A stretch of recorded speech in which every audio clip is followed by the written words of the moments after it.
close the circle. All right. All right. Oh, it's processing. Doggone it.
Well, Kufar Akbar, everybody. Welcome to another edition of the Cross and the Crescent discussion group. This is a radio show on Blog Talk Radio that's dedicated to rightly dividing the truth between Christianity and Islam. We are here every Sunday afternoon at 2 p.m. Central Standard Time for about 2 hours, and here every Tuesday evening. It's getting to be about 2 hours every single time we're here on Tuesday evening too, which is A-OK. Peace, blessings. I welcome everybody. Today we're a little thin, I notice. And the reason why I'm assuming is because everybody's spending their day with your mothers, and make sure that you wish your mom a happy Mother's Day.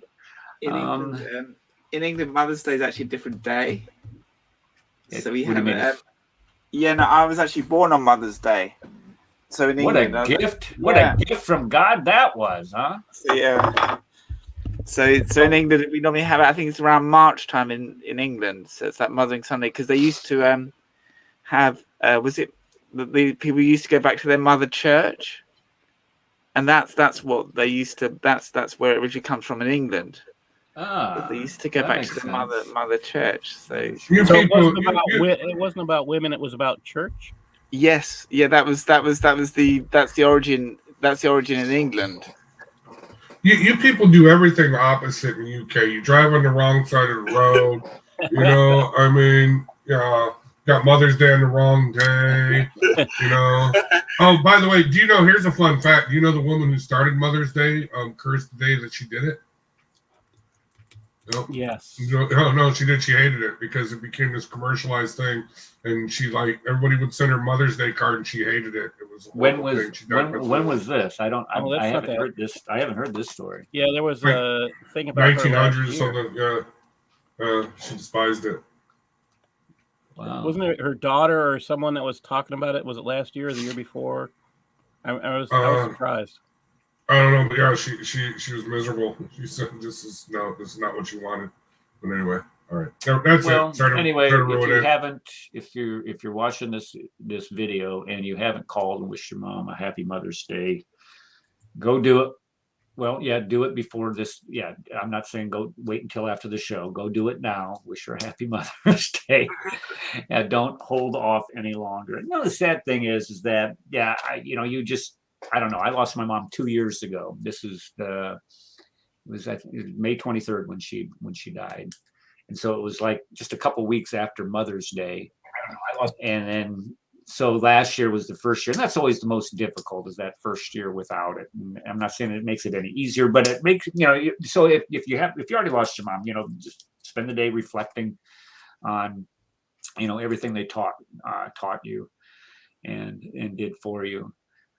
Okay, so we are going to be talking about something that I know you're all going to be shocked. You're all going to be surprised at this, but this topic was actually, oh, here we are. Here's our favorite little dancing baller. What do we call him? The dancer. He's yeah. He's the Filipino dancer.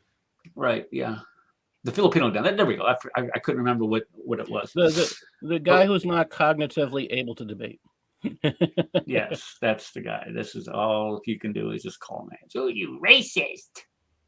No, yeah, it's like you need to put the big boy pants on this guy so he can actually have a normal discussion. Yeah. Anyway, okay. So what prompted today's topic was a conversation that we had yesterday with actually a real racist, somebody who belongs to the group called the Nation of Islam, Louis Farrakhan's little cult that they run. I don't even know where is this based? Where are they based out of? Are they based out of? Is it Virginia? Or? They're in Chicago. Oh, they are in Chicago. Well, that makes sense. Okay, yeah, that makes sense. Okay, they're in Chicago. Yeah. So basically, hey, Brad, have you gone down and said hi to him before or no? I value my life, dude. So no. Yeah, because one of the slides that I have actually documents just a couple of instances of where they've gone a little postal, so to say. So what I did is I put together a little slideshow based on a newspaper, and I forgot to dig it out. So if you guys discuss amongst yourself just for about 30 seconds, I'm going to see if I can find it real quick because it's right down here somewhere. Hold on. Now, by the way, this is what I believe is the true Islam. Okay, this is not that fake Sunni or Shia Islam. This is 100% true Islam, as revealed to the Elijah, the noble. Wait, Elijah so there's Muhammad. more prophets? Is that what you're saying? Well, no. So Muhammad, the Muhammad of the Sunni religion, that was a fake prophet. The Honorable Elijah Muhammad is the true prophet. Okay. So is the Elijah Muhammad following a fake prophet? Is that what you're saying? No. I'm sorry. I don't have it.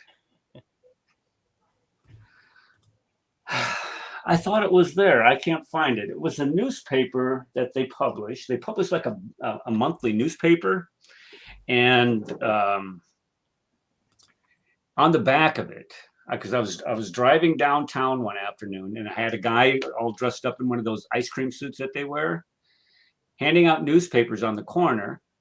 And so I pulled up and I rolled my window down and asked, "Hey, what are you giving out?" And he goes, "That'll be $2." I'm like, "You were handing these out for free to everybody in front of me. This is $2 for you." And I'm like, "Okay." I gave him $2 and he handed me the paper. That's the cracker tax. You got to pay the cracker tax.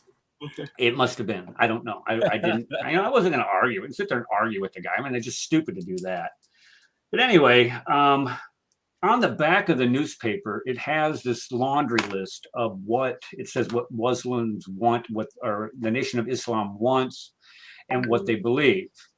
And so, what I want to do is I want to show you what it basically says on the back there. Let's go ahead and make this big so everybody can smile. Okay. So on the back, you have this right here. It gives you 10 things what Muslims want. And I know that's really hard to read because it's real small. So no problem. I cut and pasted it to a slide and made these letters really big so everybody can read them. So let's go ahead and take a look at what they want and what they believe. So as you can see, I cut and pasted this from exactly what it says right here, what Muslims want, excerpt from Message to the Black Man in America. Okay. So this is just a cut and paste job of what they want. They want freedom. We want full and complete freedom. Now, I'm not sure if it's because they live in Chicago, and in Chicago you do not have complete and full freedom because they have some of the most restrictive gun laws in the country. But if that is the case, there's something that they invented a number of years ago. It's called the internal combustion engine, and combined with a van called the U-Haul, you can move right out of that situation. So to say that we want full and complete freedom is, and I understand if you guys think about, well, okay, this might have been developed. Maybe I'm thinking myopically about this. Maybe I'm not giving this. Maybe these were developed when before the civil rights movement, when Wally Fard was still alive, or Elijah Muhammad, when these guys were still alive. I'm not sure. Oh, I forgot to tell you a little brief history of it. Okay, this is how the story goes. This is how the story goes. A guy by the name of Wally Fard. Let me see if I have this. Doggone it. Wally Fard is the guy that was the founder of this. He was a salesman. And let's see here. And he was a salesman in what? Let's see here. It was African movement and had organization combined like nationals. Okay. Okay. It was founded in Detroit, July 4th. Let me just put this up on the screen so you can all see it. Here we go. I should have done this first. My apologies. Okay. By Wallace D. Fard, Muhammad. He was a door-to-door salesman, and he gets a following in the community as a religious leader. And he met this migrant worker named Elijah Poole, who becomes Elijah Muhammad. So they're not very inventive with Wally Fard Muhammad and Elijah Muhammad. Anyway, so for the next 3.5 years, Wally Fard schools and coaches Elijah Poole about what had been revealed to him. So they taught and trained the Honorable Elijah Muhammad night and day into the profound secrets of wisdom of the reality of God. Now that sounds an awful lot like Gnosticism to me. I don't know. Maybe that's just me thinking too critically. So Gnosticism is the concept of secret wisdom that rules your faith. And so that I think that is the perfect statement. When they're the ones who are proclaiming secret wisdom, it's not anybody else. So they might as well call themselves Gnostic Islam. Right. Okay. So and look what it says here. Fard is considered to be the Messiah of Judaism. So this Wally Fard guy, my understanding is he had some police records. I can't remember what they came up with, but he had a police record. So he's the Messiah of Judaism and the Mahdi of Islam, okay, the professed Redeemer, and Allah in the flesh, the second coming of Jesus Christ, Jehovah God and the Son of Man. And then he mysteriously disappeared in 1934, and he was last seen by Elijah Muhammad. When is that? Never again. So here you have this guy. Okay, so here you have this guy that appears out of nowhere with a police record, was a door-to-door salesman, and he is actually Allah incarnate. And when you talk to these guys, and they say, "Well, we're Muslims," Brad, what do we call this group? What type of Muslims are they? Brad, are you there? Maybe not. Sorry, I was blowing my nose. These are the true Muslims. These are the true Muslims, right? Okay, so these are the true Muslims, not these phony Sunni and Shia Muslims. These guys are the true Muslims. Right. And do you guys know what they believe? This is what they're kind of like Mormons, where they're kind of getting away from this wacky stuff. But they still believe it in a way. They believe the Shabazz tribe. The Shabazz tribe. There was Yaqub the scientist. He did genetic modifications, and basically what happens is he created the white people. You quit stealing my thunder. I'm getting to that. Let's let Eric get to it. Remember, these retired seniors, they're on their own pace. They take it low and slow, man. I just think it's really sad. I want to say one thing, if it's okay. It's just like I thought it was really sad that it's the same thing with the Hebrew Israelites. It's like, can we be pro-black without being anti-white? I think you can do that. I don't see why you can't have pro-blackness saying black is beautiful. Taking all of those positions without saying white people are bad. I don't know. That's kind of where I stand. I just think it's in this case, white people are devils. White people are the devil. It's Issa, I believe that this is out of their concept because they have to have a victim, and it has to be them. Yeah, this is your victimology, your victim ideology on steroids is what it is. But let's just take a look at what they believe and what they want. Okay, so they want equal justice. Hold on, let's get this back here. We want freedom, full, complete freedom. We want justice, equal justice under the law. Like we don't have a 14th Amendment, evidently. And we want justice applied equally to all. Now, I would agree if you could have a grievance there, because if you look at the number of African American men that are incarcerated in our nation's prisons and penitentiaries, yeah, you could make an argument there. But there's, for other reasons, I would disagree. Okay, so, and they say regardless of creed, class, or color, and I wholeheartedly agree with that. So we are in agreement on something. We want equality of opportunity. So that is one of those nefarious words that we've heard lately with equity, with this equity shtick that's being pushed by the Biden administration, that we want everybody to have the same amount of representation. For an example, if we were to be equally represented in, let's say, in Congress, you would have to have an equal number of men. You would have to have an equal number of women. If you were represented equally in education, you would have to have an equal number of men teachers and an equal number of women teachers. If you wanted to be represented equally in any environment. I would disagree that equality of opportunity is equity, and that's I see equal opportunity as, okay, so there's a job for let's say journalist, and if the black man has the same qualifications as the white man, that's equality of opportunity. You treat them both different. I mean, both the same in respect to everything. You look and see who is the better candidate. That's what I see as equality of opportunity. You go to the store, you want to be able to buy something. They don't care about your race. They care about your income. Can you pay the bill? Yeah. Well, that is equality of opportunity.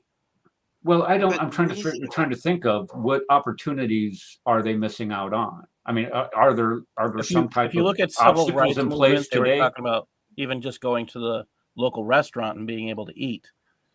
So okay, sure, right, but it's 2022. Do you think that at some time somebody would have modified this doggone thing? I mean, that would require 40 years ago, 50 years ago, they may have had an argument. Yes, may have had an argument. But not anymore. I mean, this is the mantra that we hear that our country is racist. Are you kidding me? It's seriously, what they survive on. It's the only thing that's the only reason why NOI survives. And the race baiting poverty pimps of their ilk survive. Yes. Is that as they push this month, we're racist. I would challenge anybody to look across the globe and try to find a more multicultural, more multi-ethnic, inclusive society than the United States. I would challenge anybody to do that. And then you get back to me and we'll go ahead and do some type of comparing and contrasting. So when anybody says that we're a racist country, you can kiss my butt. We are not a racist country. We were the most giving country on the planet. Do we have assholes in our country? Yes. Yes, we do. Every country has them. Even on your side, you have them. Yeah, they're called Democrats. They're called Democrats. So.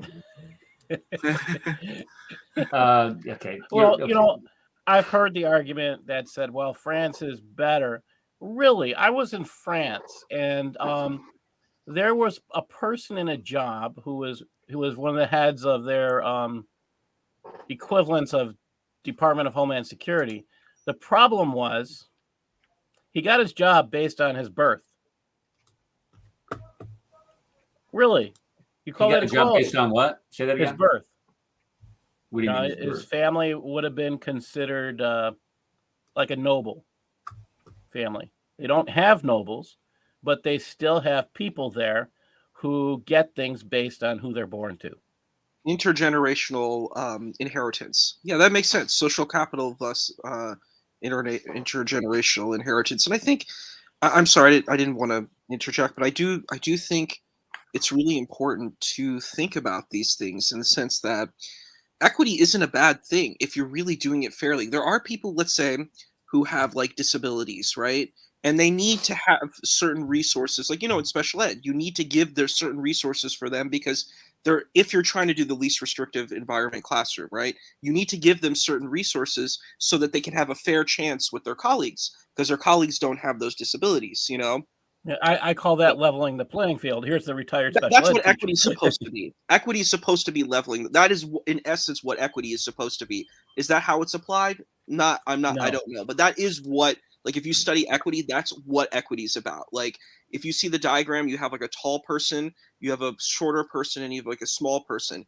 You give the small person 3 boxes, so because they're all looking at the fence and they're trying to look over the fence. You give the small person 3 boxes because they need those 3 boxes so they can see the game, right? Like they're watching a game. The second one, the middle one needs like 2 boxes so they can see the game, and the tall person doesn't need it. So that's it. It's about leveling the playing field. That's what equity's supposed to be. That's It's supposed to be, but they're using it. In my point, I guess my point was is that they're using it as an excuse to discriminate against entire. What they're doing is they're saying, okay, well, that tall guy needs to sit down. In your case, in that scenario you drew, which is wrong. That's not correct. That's well, not fair. That's what, but that's the way used. it's being presented and pushed today. Is what they're trying to do. They're saying, okay, you tall guy, you've been tall your entire life. Sit down and let these other people.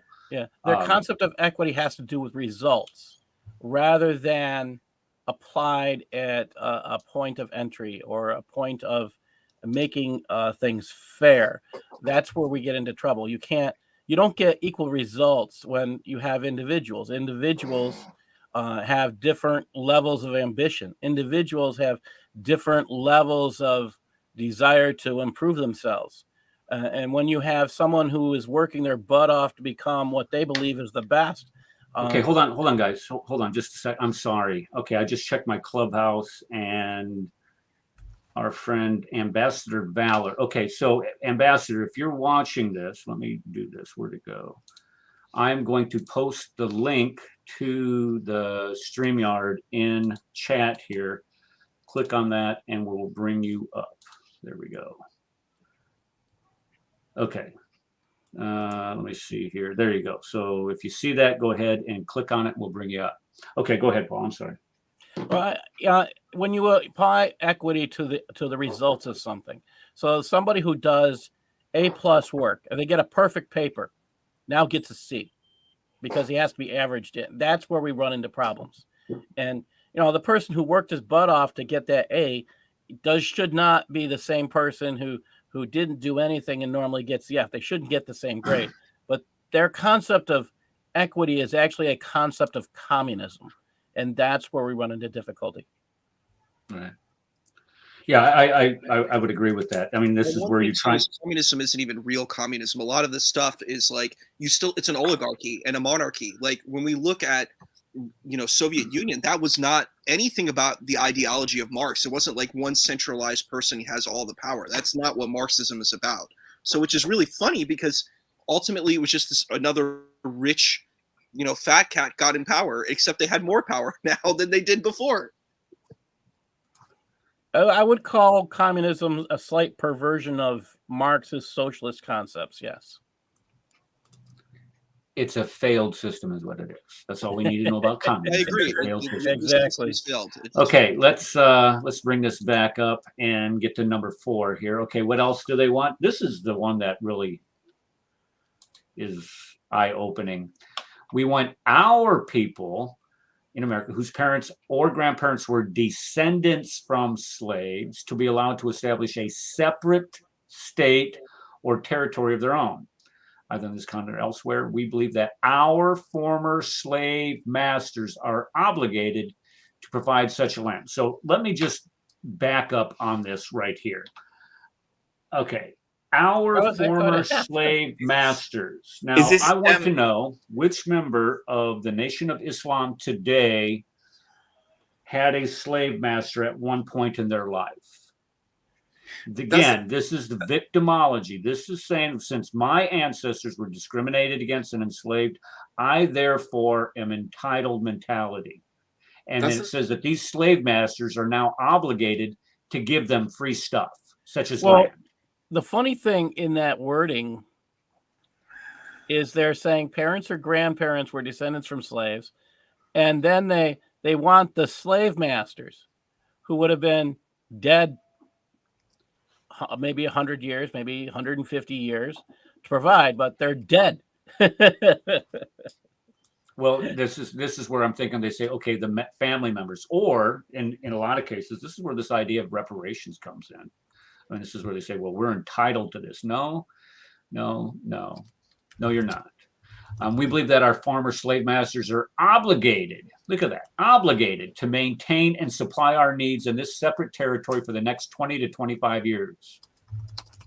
So here you have these. So this sense of victimology and victimhood, that now they're saying that not only do you have to give us this land, you also have to provide us a living, meaning that you have to give us our food, you have to give us our energy, you have to give us our clothing, you have to give us everything that we need for the next 20 to 25 years. And then do you think for a second after the 20 to 25 year mark ends that they're going to say, okay, we're done, we're good? Do you think for a second that would happen? Let me just try to make it real quick. Doesn't Islam mean submission? That's what the word means. So the Nation of Islam means actual submission. Like that's essentially what it means. So they've just got another form of slavery. Exactly. Well, let me just chime in here. Okay, this is from part 5 and part 6 of my 20-part plan, that if I ever do one for Congress, this is part of what I will implement or try to implement. Point number 5, pass the Democrat Reparations Act. The purpose of this is to fund the purpose of this fund would be to pay the descendants of Democrat slavery, segregation, Jim Crow laws, KKK violence, and general Democrat racism. The funds to be taken out of the DNC and personal fundraising from members of the DNC Democratic Party at a 10-90 ratio. For every dollar raised by the DNC or a Democratic candidate, 90% would go to the reparations fund. Also, there would be a 25% extra yearly tax on all income of members of the Democratic Party and their family members. Point number 6, pass the Republican Civil War Descendants Act. Allow the descendants of the Republican Civil War vets, such as myself, to sue the DNC, Democrats, and recipients of the Democrat Reparations Fund for the loss of life, pain, and suffering incurred while freeing Democratic-owned slaves. I think that is a perfect solution. It covers everything. If I am ever elected to Congress, I will make that so. I'm just saying. Hey, I mean, it was the Democrats that were into slavery. It was the Democrats that wanted slavery. It was the Democrats that hated civil rights. Hey, if they want to pay the price. Exactly. They pay it. Mm-hmm. And then we get to collect from them because, anyway. So, again, all those who fought against slavery, their families of those who fought to stop slavery, now shouldn't they get reparations as well? I love it. Exactly. But the things, I mean, how on earth do you actually determine someone who's owned slaves? in the actual process? I mean, isn't that an actual impossible task? Well, like if you were to actually do it, I mean, it's like I mean, people have grandchildren and great grandchildren. So if we're looking at, say, 17th century records, there's no way that you're going to be able to determine. In this country, there are pretty good records on some of this, not all of it, but you could probably find, if you could go back in your family. I've been able to go back 400 years in my family. And, my family has always been in the North, and there has been no slavery here. So, no, it's none of my family ever owned slaves. I can tell you that from going through the family histories. You go down south and things change. Now, So we could actually make it regional specific. If you lived in this area and you're a Democrat and your family lived in this area, you would be responsible. I mean, that's how simple it can get. But since they just want reparations as a concept, it's just I think Grad's idea is viable. Yeah, I mean, this is just a shakedown of the federal government. All it is. It's just looking for holding out your hand. Give me more money, more money.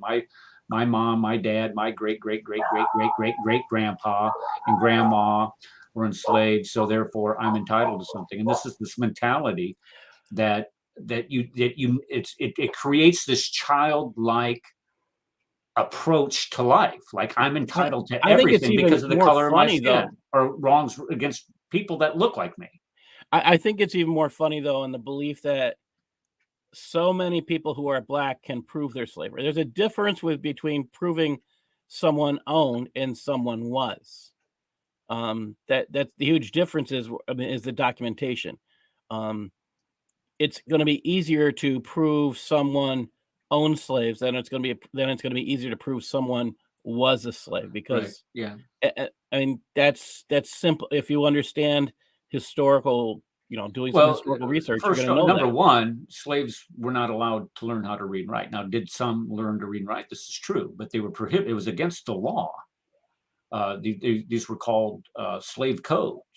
Mm-hmm. So this is one of them, and it discussed educating your slaves. You couldn't do it. So to have any type of documentation that, I'm a descendant of a slave it would probably be pretty tough to come by. But okay, back to this shtick that, okay, we want this free land, okay, and we want you to support us for 20 to 25 years. Now, my question would be then, is Louis Farrakhan going to give up his house? Here's a picture of his house, because I was just thinking about that. I said, are you going to give up this nice little house you got here? I mean, look at that. It's got a little waterfall by the way, going in front, got a gated community around it. I mean, look at this thing. It looks like a fortress. So, Eric, I have a question. What about if Farrakhan, because there were black slave owners, what if Farrakhan's family was part of those black slave owners? Well, okay, if you think about, okay, I don't know. But a lot of these people that lived in the Chicago area, a lot of these African Americans that live in the Chicago area moved to Chicago in the 1920s. And the reason why they moved north at that time is because of the Jim Crow laws, the systemic racism that existed in the South with separate but equal, and thanks to Democrat-run cities, states, and legislatures. Yes, absolutely. And so they went to the north, to where they wouldn't. Now, I'm not saying that there wasn't any discrimination in the north at all. I'm not going to try to say that at all, because there most certainly was to an extent. But it was nowhere near what it was in the South, where it was actually codified and put into law, where you could not go to school with white children and black children, couldn't go out and go to school together. Okay, so I want to go to this next part of the slide here. And okay, so they want to be taken care of for the next 20. Eric, I think you muted yourself, or the screen froze. Not sure what happened. I had the wheel of death there for. Okay, there we go. Second, I apologize. Iowa internet sucks. Okay, I don't see the. Let's see. Okay, hold on. Let's see. How do I find it? Where is it? And what are the comments not active on your live stream? Why? Okay, folks, is somebody over on my live stream on YouTube? I'm not on your live stream, but I'm watching it. Okay, are the comments active there on YouTube? Yeah. The people are commenting. People. Yeah, I just commented. Okay, commenting. People are commenting. Let me post. Okay, let me. Golly. Oh, the joy. Sometimes StreamYard isn't what we want. When you use a platform, you're just like Islam, the term Islam, you are subservient to it. Okay. I just reposted. Okay. This is really the fascinating. link. I don't know. Is this guy watching the same show, or I don't understand what's going on here? Okay. Look what this says here. This is what really. I mean, this just. I'm sorry. This just ticks me off because we fought for decades to keep this from happening. But look what it says here. For 400 sweat and blood, after giving them 400 years of our sweat and blood, which isn't.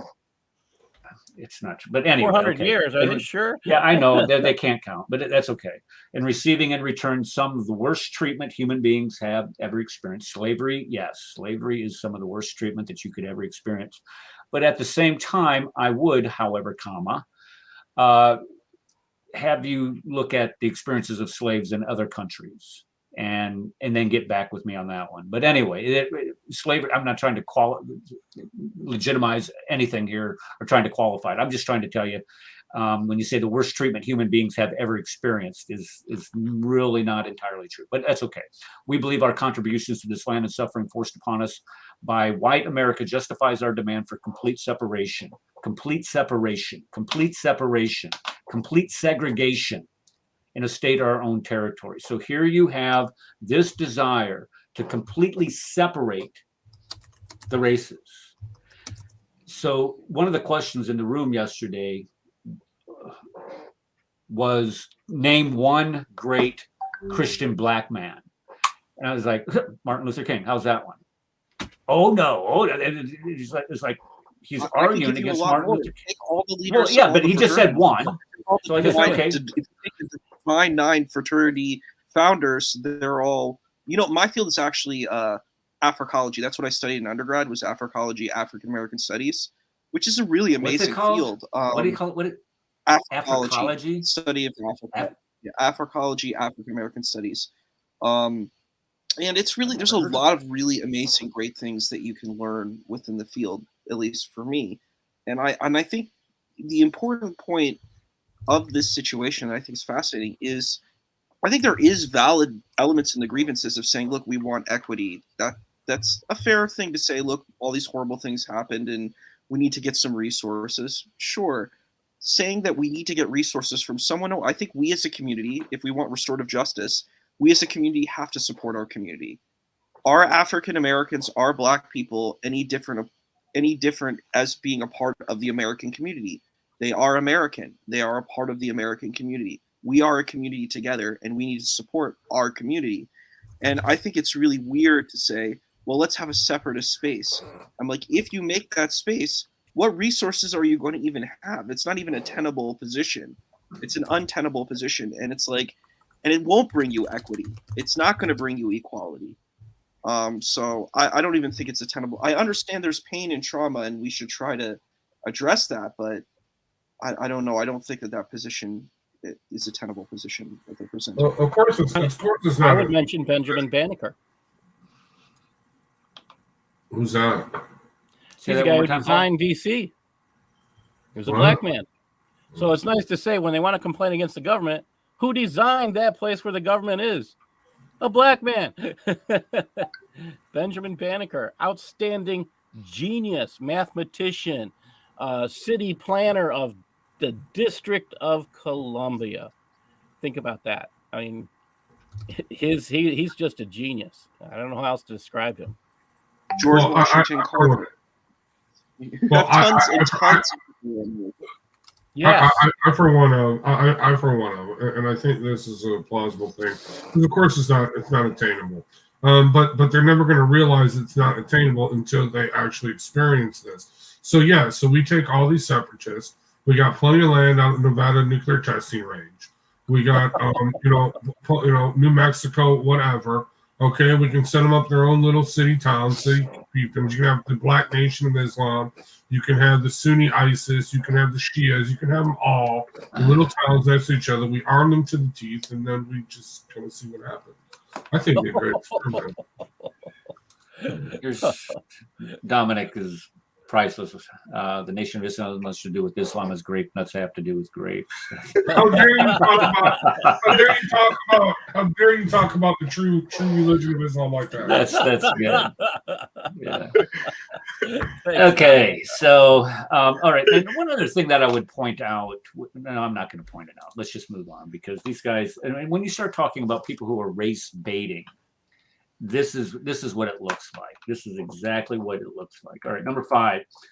We want freedom for all believers of Islam now held in federal prisons.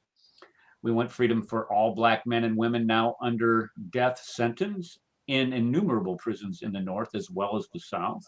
We want every Black man and woman to have the freedom to accept or reject being separated from the slave master's children and establish the land of their own. Okay, so he wants to take all the people who are now. Let me hold on. This is people who are practicing Islam in prison. We want to believe. Okay, so if you are, okay, imagine how this one would go. All right, so you're going to come up with a policy to say, okay, if you are a Black man or woman and you are incarcerated right now and you are a Muslim, we're going to free you. How many converts do you think would be that day that policy came out? How many converts do you think that they would get?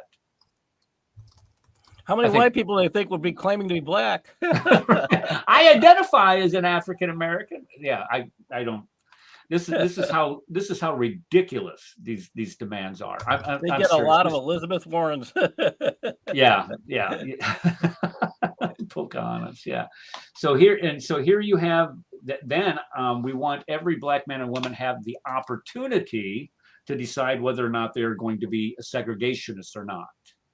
So we're going to want everybody to have the opportunity to see if they want to be a bigot. I should have said Kamala Harris type people.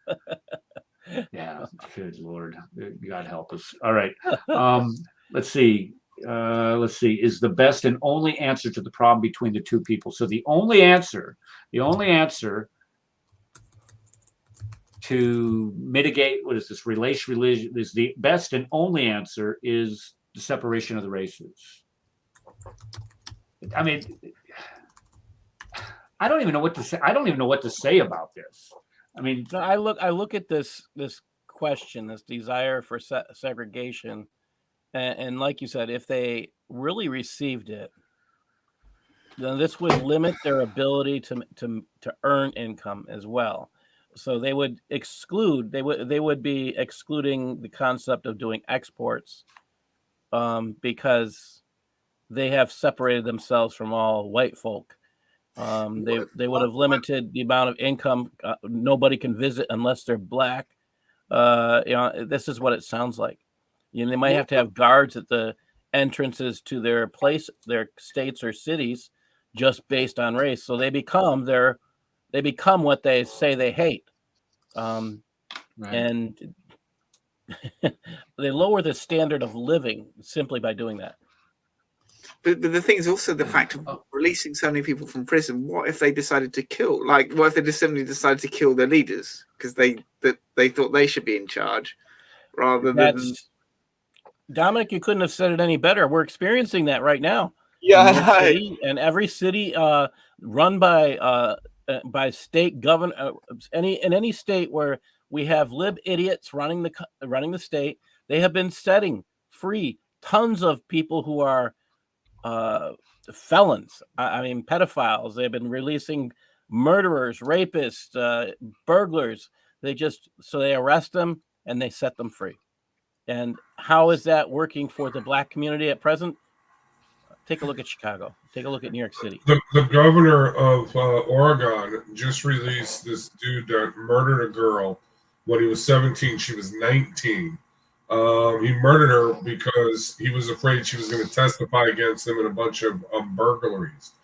This governor did not even tell the victim's family that she had done this. I mean, this is how horrible and insane these people are. Oh, and by the way, who's making those rules that would please this community? Are these Republicans? Nope. No. Democrats. They're Democrats. Yeah. Yeah. Okay, I'm trying to figure out how to get my. Okay, here. Let me log out here. Log out. I have Club Deck. I was on Clubhouse on my phone, so this guy asked me to send it to him on Clubhouse. Now I'm trying to figure out how to get Clubhouse off my screen here. This is ridiculous. I can't. I hate that program. I'm just gonna take it off my computer because it gets on like here. it on my phone. I like it on my computer, but then I don't like very much on my phone when I put programs on my phone. Okay, so there. I just sent it to him, so he should be coming up. See, and I agree with Samuel. Most black folk don't want to be segregated. I taught in the city, and if there's anything they want, they don't like the concept of segregation.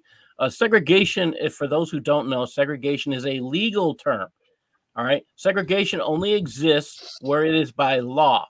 Okay, that's the truth of the matter. Now, if people choose to live next to each other, if people choose to live in the same communities, that is not segregation. Segregation is a legal term, and that's something that needs to be thought about. I live in a community where they describe a road that was put in called an inner loop, and its purpose, the intent of this road was to create segregation. It's gone. That inner loop is now gone, partly because they realized that the intent was to create segregation. But it was not. You hear what I'm saying? The intent is something, but the legal work behind the legal law, the laws that create segregation, that's something else. Again, that's a legal thing. Well, what I can't understand is how for decades, they fight to be inclusive in society, in American society, and now when they have full rights to be inclusive, now this organization wants to be separated. I don't understand. I honestly, I do not understand that. I do not understand that mentality unless it has a racial bias component within it. And I think that's what it is. It's just they're a bunch of racist pigs. Well, we have to look at these people would be more they wouldn't, and this is interesting. The people who run NOI would probably have sympathies towards Marcus Garvey, but they don't want to return back to Africa. They want a piece of what they have now. Okay, and that's where we run into some of their differences. And I think part of this is when you're part of a faith structure that is based on deception. Okay, Muhammad was a white guy, people. That's the beginning of the deception. It says it in the hadiths over and over again. Muhammad was a white dude. All right, here is our friend. Okay, now hold on a second. Prince Muhammad. Hold on. Okay? And this is Ambassador Valor. Yes, sir. That's your name on Clubhouse, but your is okay. Is your name Muhammad? Is it okay we call you Muhammad? That's fine. That's your name. Okay, great. All right, well, welcome to the show. We appreciate you coming. I tell you what, that conversation we had yesterday was just a lot of fun. It really was myself. Yeah, I disagree with you as long as the day is long, but I think it's fun. The interaction is always a lot of fun. Okay, so have you been watching this little slideshow that I put together? I have, I'm hoping to come and bring some intelligent response. Okay, well that's what we want. We don't want to live in a echo chamber here, because when you don't have people that provide that, I mean, this is where this is how ignorance survives. If you don't have people that are providing open criticisms of what you're saying. Okay, so let me just put number 5 back up here. Let me put number 5 back up here. No, let's go back, because this is the one that I have the most problem with. This number 4 one right here. Now, have you seen these before? These 10 things that Muslims want, the Nation of Islam wants. Have you seen this before? You muted yourself. Muhammad, you're muted. I don't know how. It's that microphone button. You got to push that microphone button. No, it's might be audio. He's not muted on my There you side. go. There we go. We can hear you now. Okay, whatever you did. Okay. No, we can't hear you. What'd you do? Push the button again accidentally. Okay, no, he's not muted. I know he's not muted. I'm not muted. Huh. Well, your microphone is not working for some reason. It was working just fine. Okay, okay. My guess is that you have a plug-in, like earphone set. And do you have a headset in? Do you have a headset in? No. No. Okay. So somehow, yeah, it's okay. I tell you what. All right, do this. Log out, leave, and then come right back in. You have that link right there in Clubhouse. Before you come back in, test your mic. Yeah. Okay. Yeah. Because we can't. I don't. Let me see. Mute. Hold on. Let me look at your mic settings here. Oh, we can't do it now. He just left. No, He left. I think that makes sense. You should go back out and come back in. Yeah. It only takes. So why don't you put up number 4 and we'll wait for him to come back up. Yeah. Okay, this was the one that I was talking about, where the segregation of the society. This is what really has my undies in a bunch here.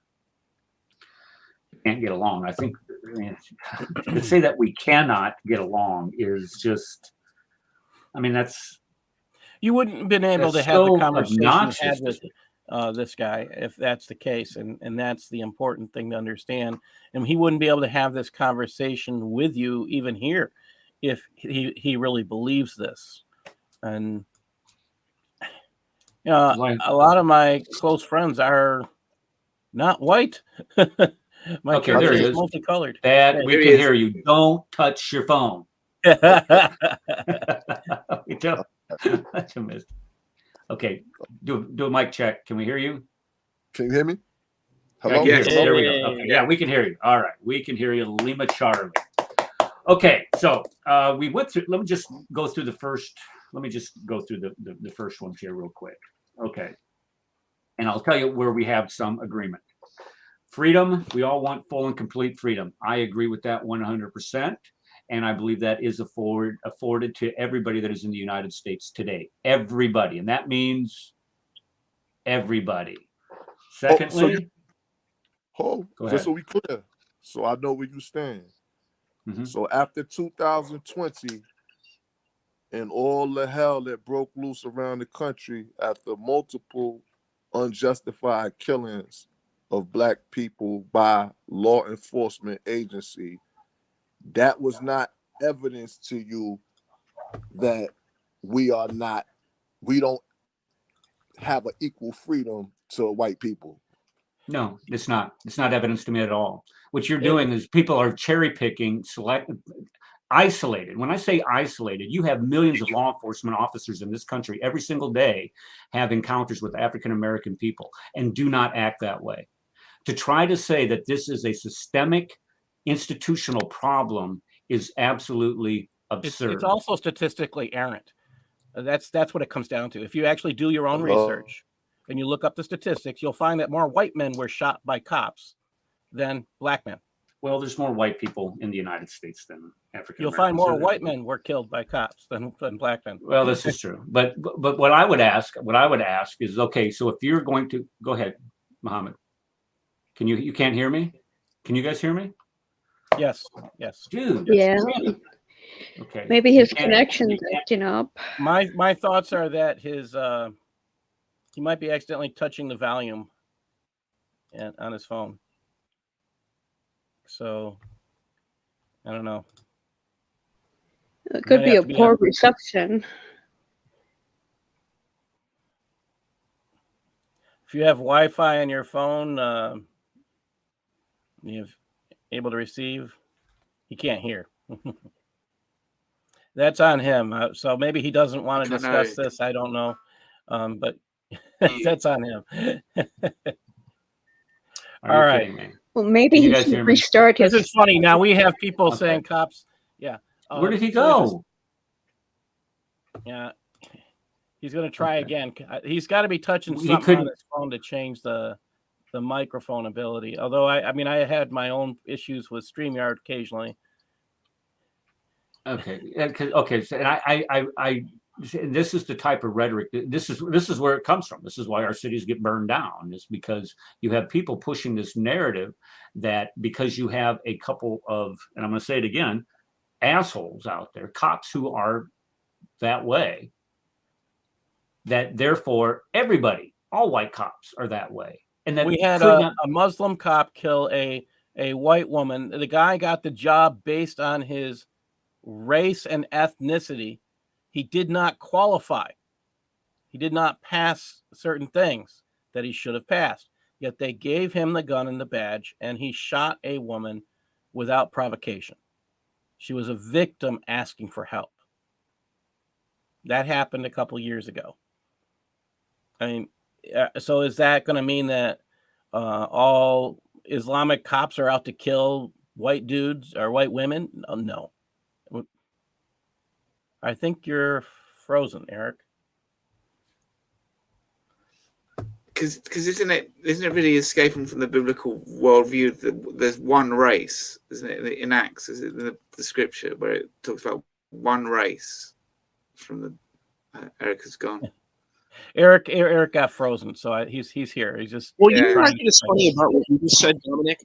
You said something interesting. You said that you were talking about in the book of Acts. That's the interesting thing of the connection between the New Testament and the Hebrew Scriptures. In the Hebrew Scriptures, the chosen people are the Israelites, right?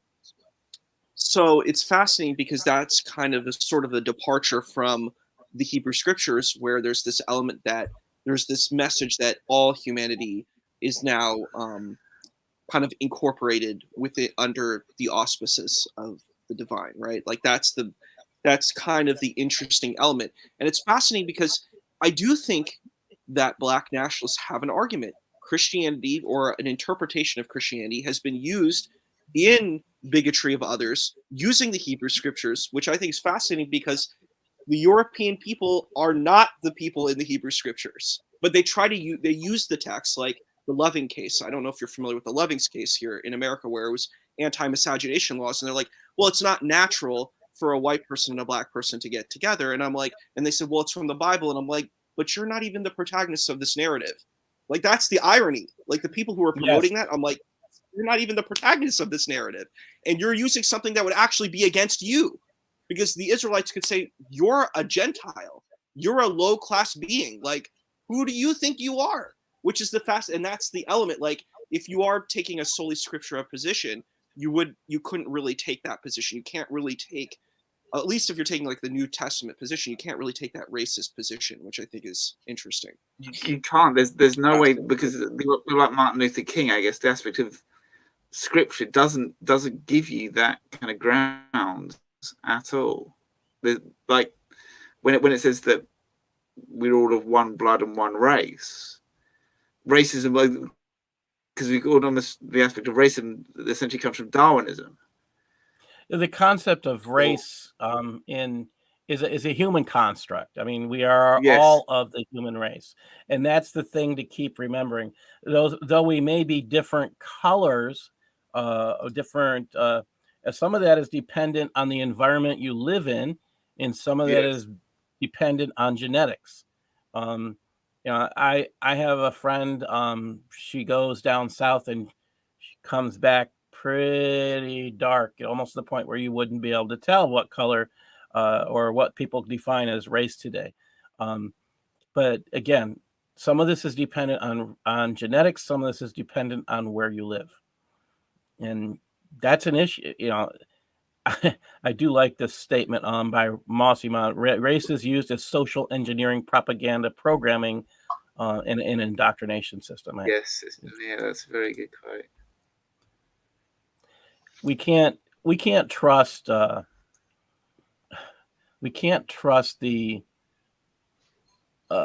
people who would dare to call themselves Democrats today to make these rules, because again, I'm going to make it as simple as it is. A couple years ago, the Democratic Party put on its site, the Democratic National Committee, the DNC.org, put on their site that the Democratic Party had been for civil rights for 150 years. At that point, 150 years had not passed since Civil War, since civil rights came out. Okay, wait a minute. So, how far back do we have to go? 100? We don't even have to go 100 years back to find. And what about Woodrow Wilson? Woodrow Wilson's one of the most racist men we know of on the planet. Wilson showed Yeah. Woodrow Wilson invited the KKK presentation. Sorry, what? And he showed The Birth of the Nation in the White House. Yes. Birth of the Nation, that extremely racist movie. And that was like in the 1900s. Yeah. And he did this full well knowing that it was racist propaganda. I mean, there's no way he couldn't know that. And this man was an educator again. So I'm saying there's no way he couldn't have known it. Can you guys hear me? Yes. Thank you. Okay. Glad you're back. All right. I'm back. Okay. So this Prince Muhammad, is he still there? They see he went off. His mic is off, but I don't know that he was able to communicate. Okay. I'm sorry. I lost internet connection for some reason. That's what's happened to me lately. Whenever you do something controversial, StreamYard has an issue. I know. I mean, that's terrible. So whenever he comes, okay. Now, did he purposely go off? Because I noticed when I came back in, I had to bring it back in. He turned off his video. Okay. I saw that. All right. So when Muhammad, whenever you're ready to come back up, go ahead. All right. So, okay. So his objection, it sounded to me like his objection was to saying that because George Floyd and who was that other girl that got shut over in, was it Lexington, Kentucky, or someplace like Louisville, Breonna something, that there's. Oh yeah, she was with a drug dealer, and the drug dealer was shooting at the cops. There were weapons there. The police asked them to put down their weapons, and that was not done. Okay, so all right, so he's back. Let's. Okay, so I want to hear his justification for saying that what is this? We want freedom and full and complete freedom, and how that's not afforded to everybody in the United States today. You're muted right now, by the way. I don't know if you. Yeah, there we go. Okay. Yeah, okay. Okay. We're not hearing you. We can see you, but now he froze. My goodness. His connection is worse than mine. That's terrible. And I want to talk to this guy because I want to know. Honestly, I want to know where do they get this idea? What statistics are they citing? What I mean, other than the mantra and this. I mean, it's nothing but rhetoric. It's actually what do we call that? That's called something. It's called propaganda. That's put out to try to tell these guys that hey. There's an entire society, a group of people out there trying to repress your rights. They're keeping you from attaining complete civil rights. I don't know where that comes from. So I want to hear from him. I'll say it's point blank misinformation and disinformation. It is. It's disinformation is information that's put out there purposely to fool people to believing something. Well, it's also used to empower certain individuals too, I would say. All right. Muhammad, you just muted yourself. Now you're unmuted as far as I can see. And I think I can hear something in your background. Okay. Can you hear me, sir? Muhammad, can you hear me? Yeah. Lord Almighty, this is frustrating. This is. You got to pay for your own internet when it comes down to, or you got to go to a coffee place and then hope you can be heard. Well, even then, I mean, those coffee places are the worst places. I just turn my Wi-Fi off when I go into public. Because you want to use our internet? No, I don't want to use your internet because I know your internet sucks. If it's anything like what I have at home, I want to use 5G. All right, I'm all good with that. All right, so until he gets it together. Let's just keep pushing through on this. Are you on to point 6 then? Yeah, I'm going to go to point 6. Okay, point 6. Here it is right here. Point 6. Point 6 is we want immediate end to the police brutality and mob attacks against the so-called Negro throughout the United States. We believe that the federal government should intercede to see that black men and women. I don't have this up on the screen. Why not? You know why not? Because I suck. I had to come back on. Let's see here. Share screen. Put you back up here. There we go. Okay, so number 6, we want an immediate end to police brutality and mob attacks. So does everybody else in the country. Yeah. If there is such a systemic thing. Okay. Against the so-called. Go ahead. I have been attacked by a mob called Antifa. So yeah. Yeah, I saw that on video. You actually have it on video. Yeah. For what was that march about that you guys were doing? It was just a Pegida, and we were trying to tell the truth about what Islam really believes, and because of that, Antifa decided to attack. They mistakenly attacked the police first. No, that was stupid. Yeah, because they didn't take any. Was that in Canada? Yeah, it was in Toronto. Toronto. That's right. Okay, that's right.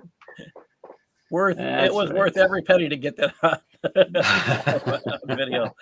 All right, so let's go back to this. And to police brutality, the federal government should intercede that black men and women tried in white courts receive justice in accordance with the laws of the land, or allow us to build a new nation for ourselves dedicated to freedom, justice, and liberty. Okay, so the question then becomes, is justice not applied equally in this country based on somebody's skin color? It also sounds like, the way I read that is that they have a belief that they can't get equal justice if they believe. It has nothing to do with what we believe or accept as true, from what I'm reading there. It has to do with what they believe. Now, if they believe they can't get equal justice, they believe that they are the only ones capable of giving themselves equal justice. So would that not make them racist if a white man came into their community? Yeah, of if course. He was allowed. Yeah.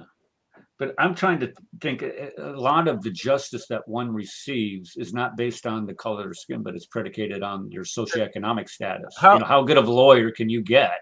Yeah, to defend yourself. Yeah. How many people have been on juries in here? I know I have. I've been on 2.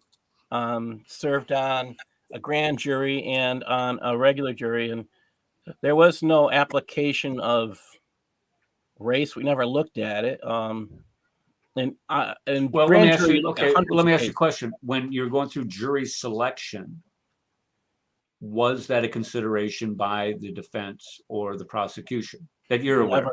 Never once. Okay, if it is a consideration of the prosecution, would you consider that prosecutorial misconduct? If you were going to pick a jury, if you're going to pick a jury based on for what's the right word? Dismissal from the bar. Yeah, okay, I agree. So, but if you let's flip it on its head then. If you are a defense attorney and you're dismissing jurors based on their ethnicity, do you think that would be wrong? Yes, absolutely. I think there is a little bit more latitude granted towards. Well, there's all kinds of latitude granted towards the defense. And I agree that there should be. There should be a lot of latitude. Here's what I'm going to say about that. The cases that the juries that I was on, I won't say there was an equal number of each, but we were far more than just white, black, Hispanic, new citizens. The grand jury I was on was huge. We served for a month, and in the jury I was on, we were a little bit more than a week. Hey, Prince Muhammad, you have a hot mic, sir. You're welcome to comment anytime you want. Okay, now you're sounding like you're in the Matrix. Good Lord. This is ridiculous. You're still sounding like you're in the Matrix. Can you guys hear what he's saying there? No, we're getting. Well, I mean, you can hear it. I mean, No, it's like yeah.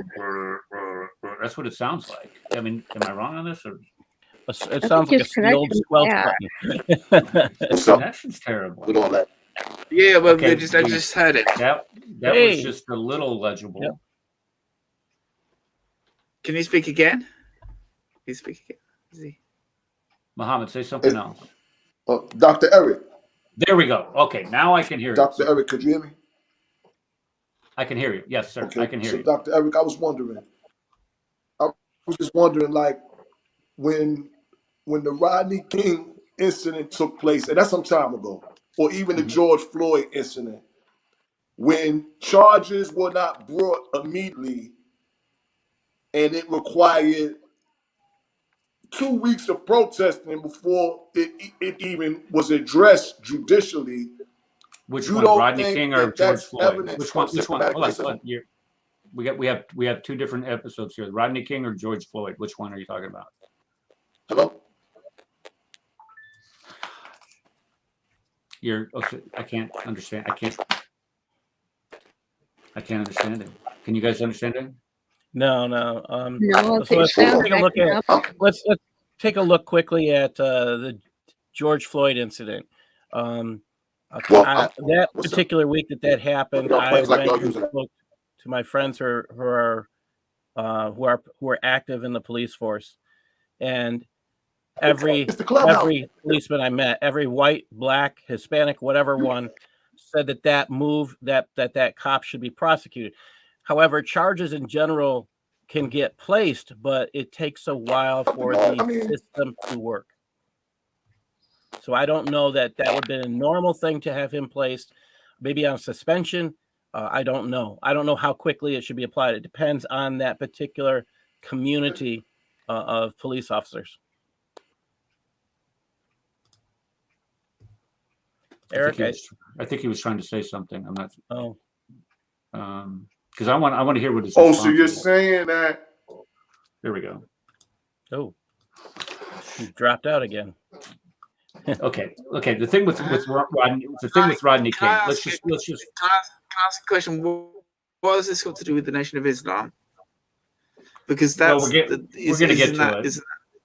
Well, the Nation of Islam is focused solely on race. It's a racist organization. Yeah, but what I was saying is I wouldn't say the George Floyd incident and the Nation of Islam are directly related. I would say that there's somewhat because essentially that the Nation of Islam has their own beliefs.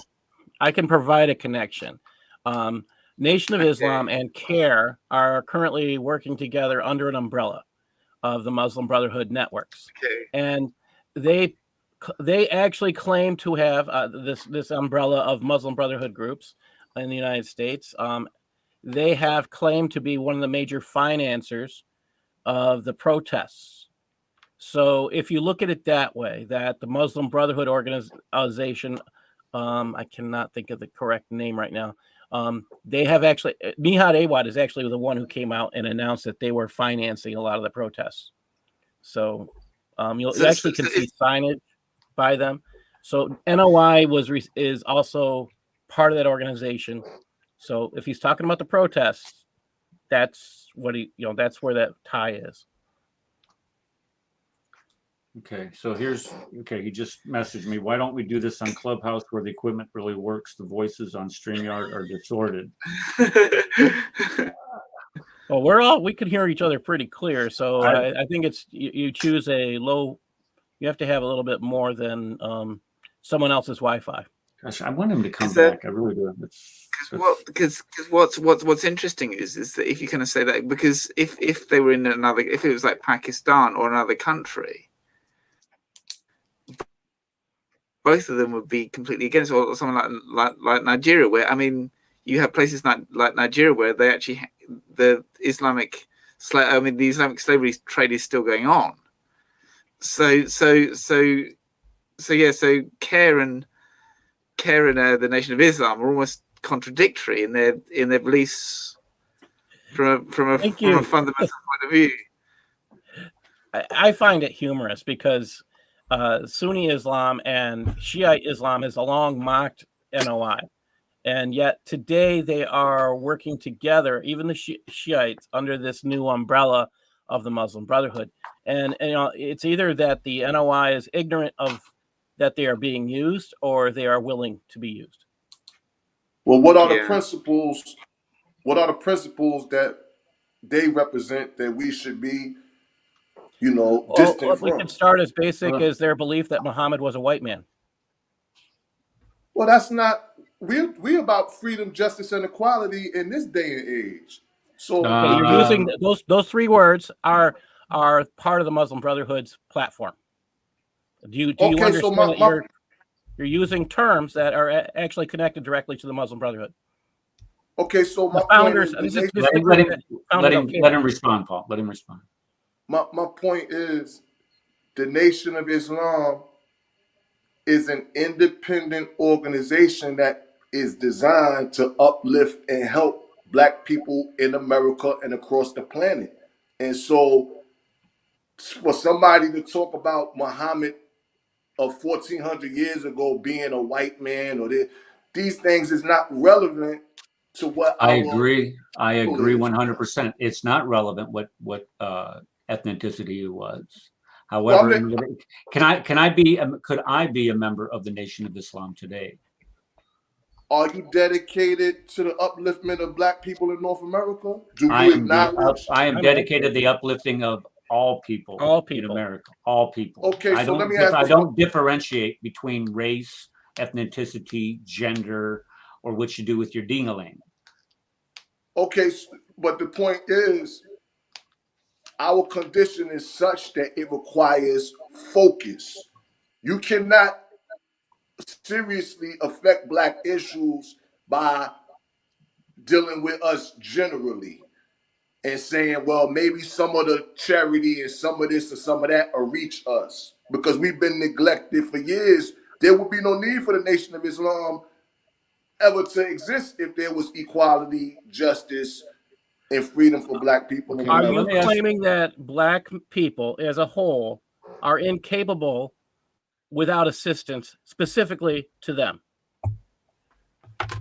I'm saying that in order for us to change our conditions for the better, we have to unite and focus on them. Mohammed, can I ask you about different countries in the world? So I don't come from America. I come from England. So what would you do about the slavery that happens in something like North Korea, or say, or the aspect of slavery that happens in Nigeria that actually happens today? There's as many people that are actually slaves today in this world, and when we talk about slavery,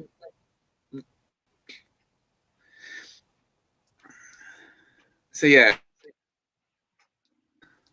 How would you deal with the fact of that there's actual slave markets today? Okay, it looks like he's frozen again. I think Dominic's kind of acting up too. I think this is a good question though, Dominic, because you're following through on the claim that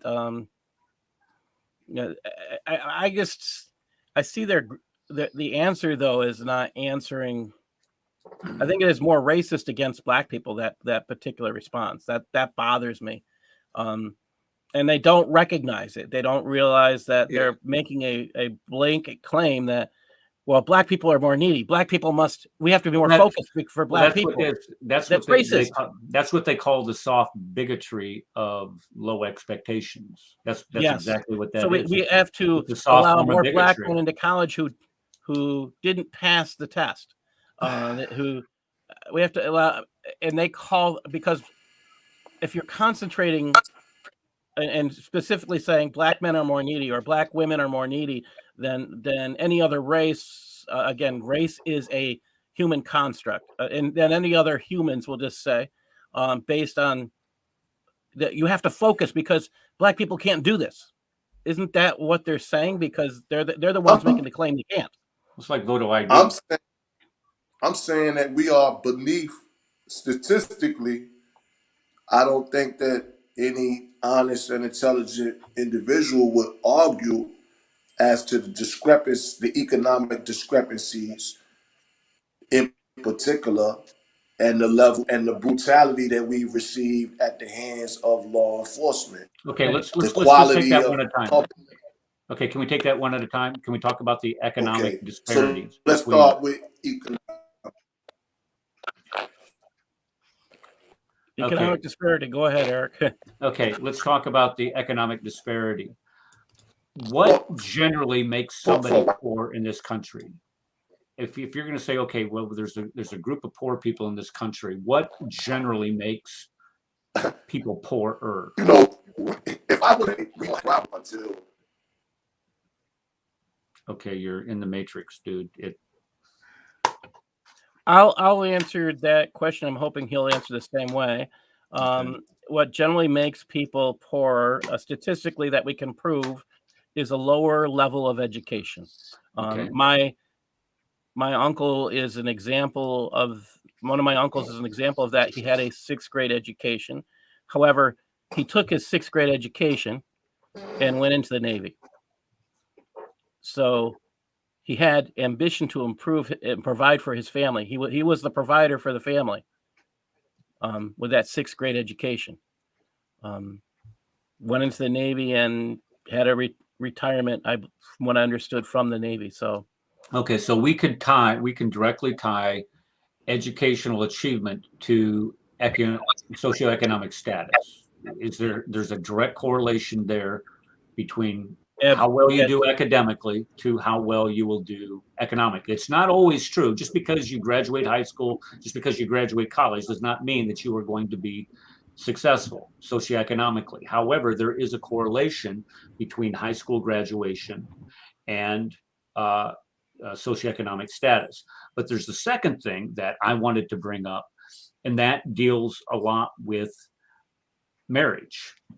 Thank you. You can't actually do both. You can't separate this. Well, and you're right. You have to. Important. And the Brookings Institute, which is about as left-leaning as you possibly can get, says there's 3 things in order for you to be successful in life. Number 1, graduate from high school. That's all. Just graduate from high school. Number 2, get a job, any job. You know, if you're working at McDonald's, start somewhere, get a job, learn to get your butt out of bed every morning and get to work on time. Learn how to take orders, learn how to get along with your coworkers, and that'll lead to a better job. And the third thing is marry the mother of your children or marry the father of your children. Those are 3 things that they say in order to be successful in this country, in order to lift yourself out of whatever socioeconomic status that you find yourself in. Those 3 things they're not guarantees. However, they are great indicators where you can draw a direct correlation to whether or not you're going to be successful or not. Notice, none of them have to do with race. Now, you can point fingers at certain pockets in our country. For an example, if you go into the city of Chicago, if you go into the city of New York, and you look in those predominantly socioeconomic, what's the word I'm looking for? That are they come from low socioeconomic status. Those schools are generally do poorer on state testing and achievement than the ones that have a higher socioeconomic status. Does that have anything to do with their race or their ability to achieve? It has absolutely nothing with their ability to achieve or their race. It has everything to do with their commitment to academic success. That's what it's directly tied to. So when we look at one of the demands here is that we want here we go. We want to have segregated schools again. And we want our Black children to be taught by Black teachers. Okay, where are these teachers going to come from?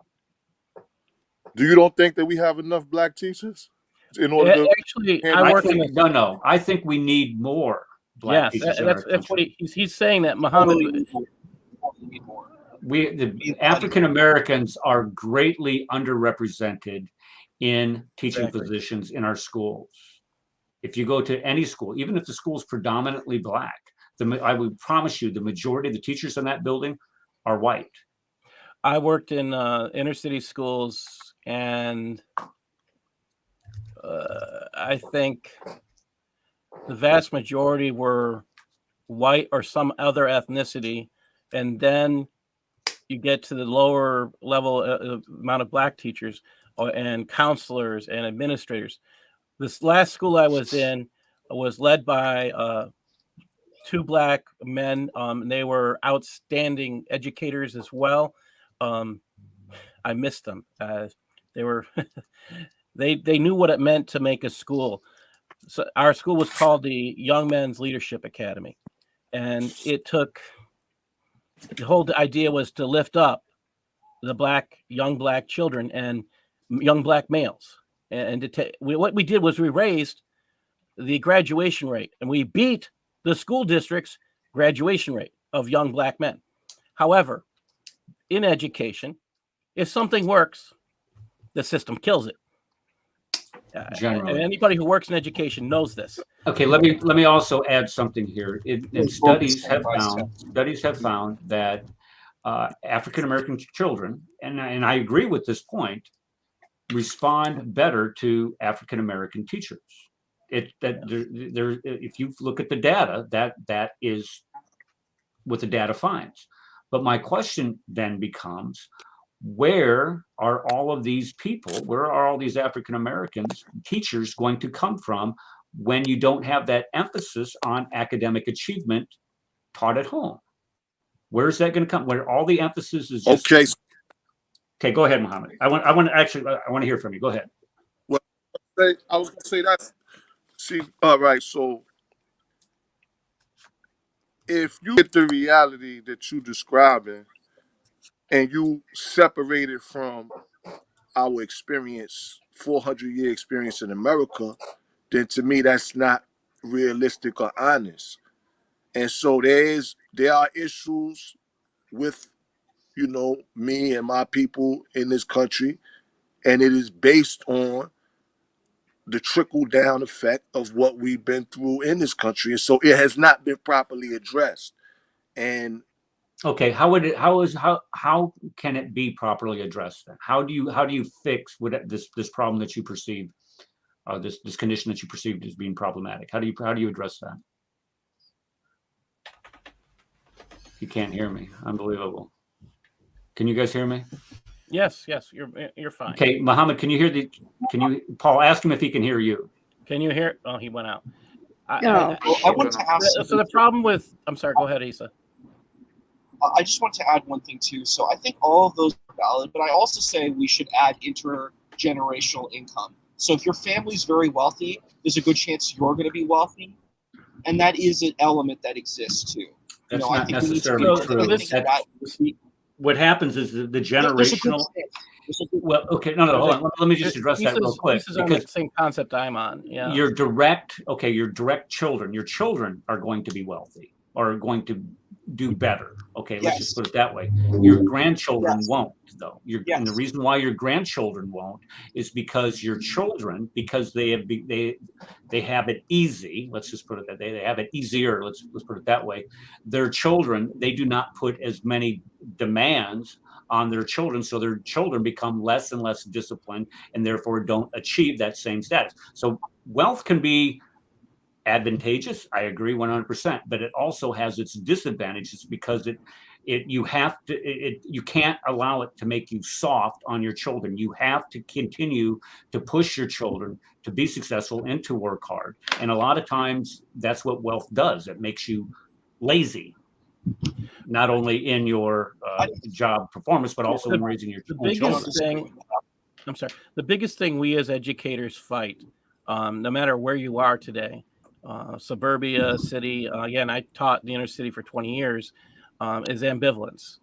And the one thing that I would share with my children, and I'd ask them, if that was that, my children, I taught high school, okay? I taught it for 20 years, and I'd ask them each year, I'd say, look, my parents taught me, you have to do better than I am. You have to do better. So that meant to us, we had to work harder. But when my students heard that, I would ask them if their parents ever taught them that. Yeah. And the answer was no. I like Nim's. In fact, they expected their children to do some things that I would consider that actually are illegal. And then they would talk about that because that's what was acceptable in their community. Okay, let's let Muhammad respond here. I want Muhammad. Okay, I'm sorry that you keep getting kicked out. So go ahead and continue your train of thought there if you can. Hello.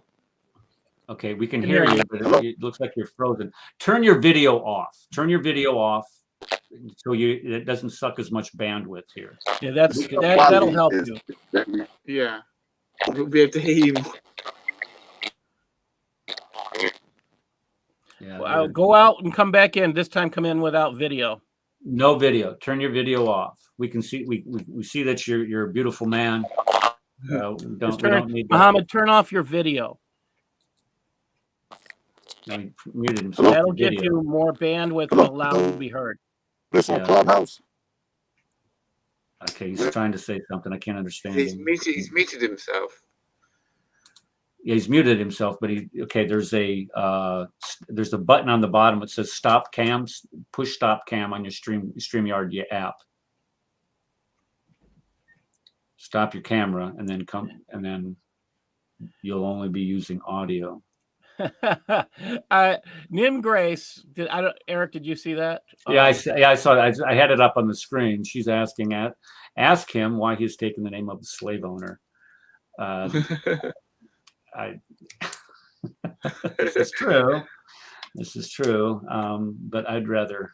I mean, the guy did own black slaves. Okay, so let me bounce him from here. Let's see here. It's a good question. Let's see if we can bring him up here. Okay, we have him on here twice. Okay, Muhammad, stop your video. Let me see if I can get this one removed from stream. Here we go. All he has to do is hit stop cam. That's all you have to do. Hit stop cam and your audio will be stronger.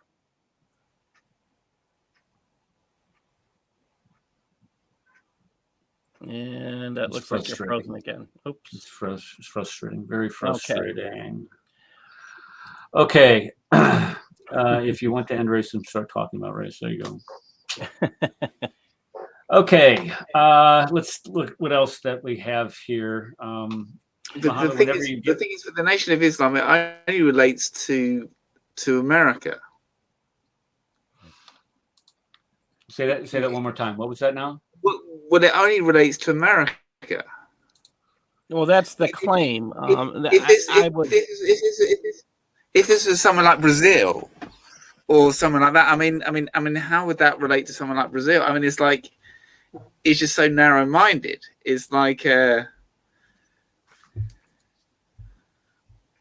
Well, Dominic, I agree 100% with you, but I think it goes wider simply based on the fact that in that first point, they talk about secret wisdom or secret, right, which makes it Gnosticism, right? Yeah, which I find hilarious. I honestly that blows my mind. I had never seen that before, and I'm thankful for you sharing that.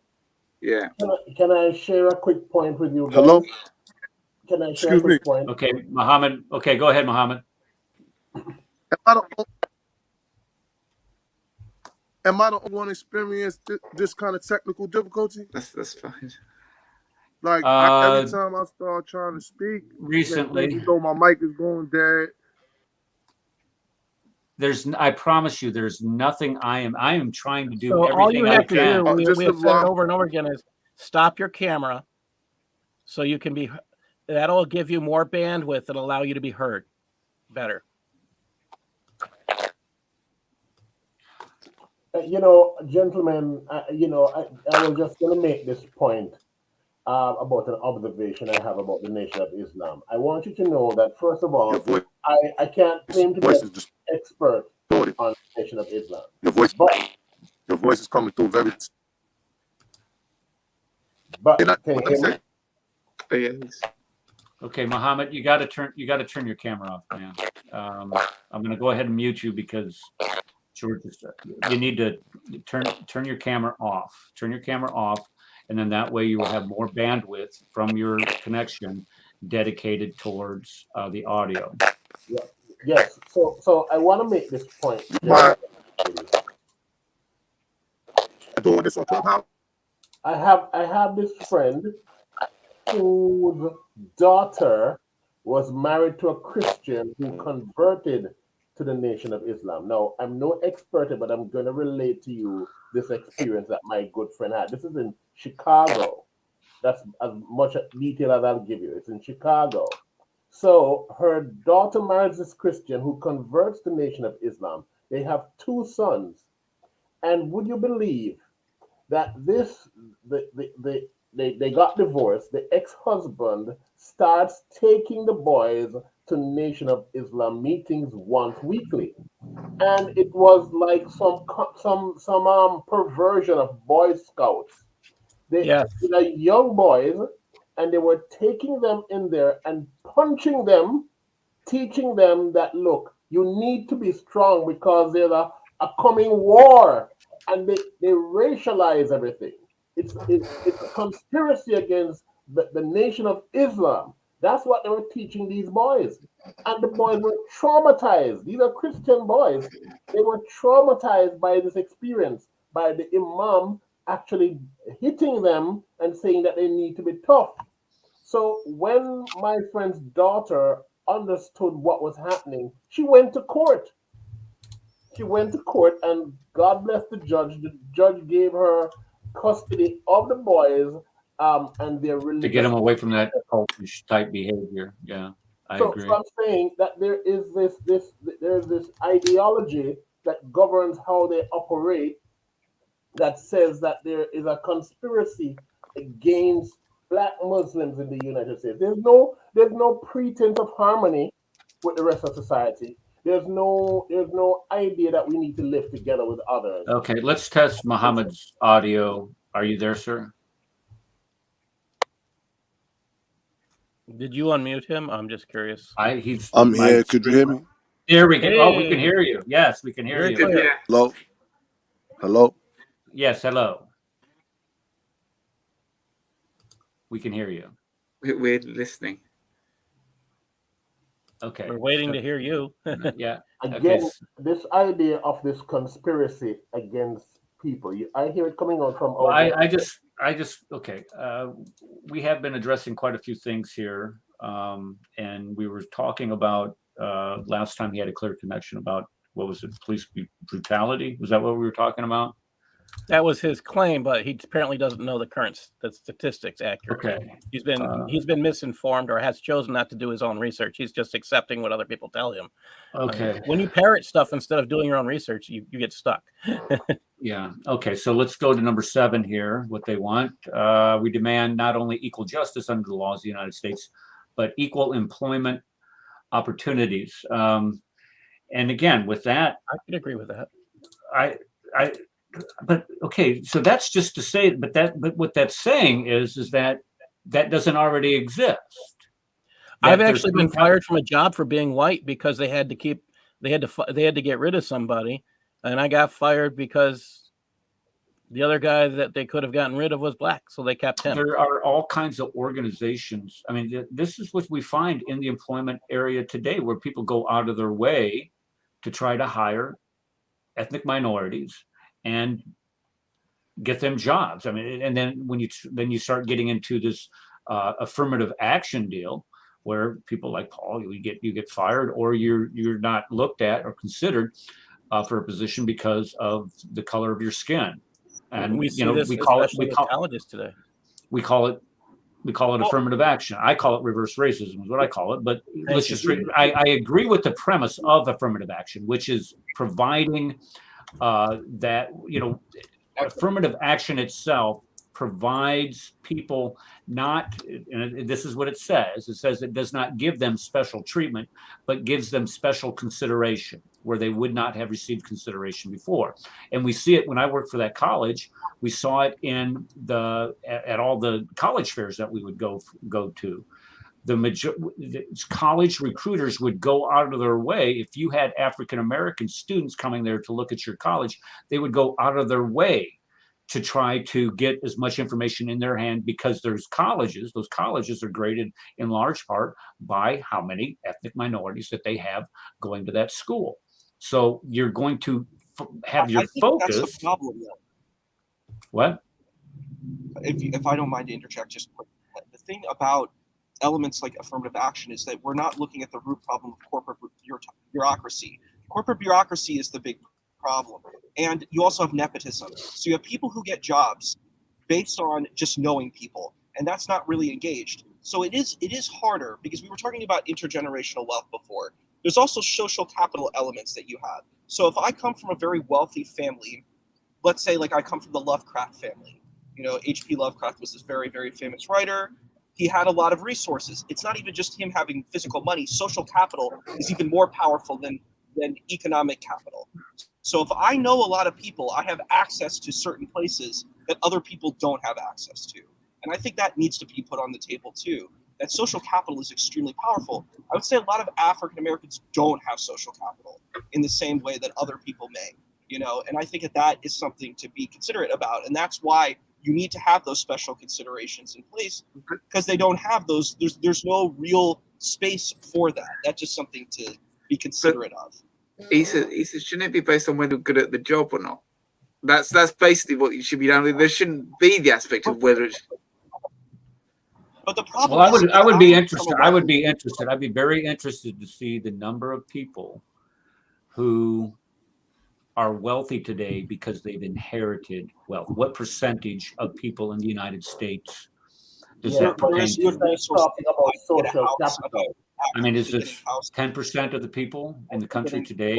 I would go down to 1% or lower.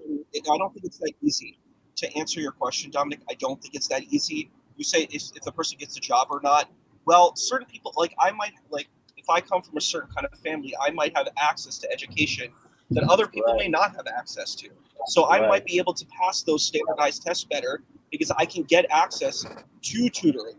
I can get access to now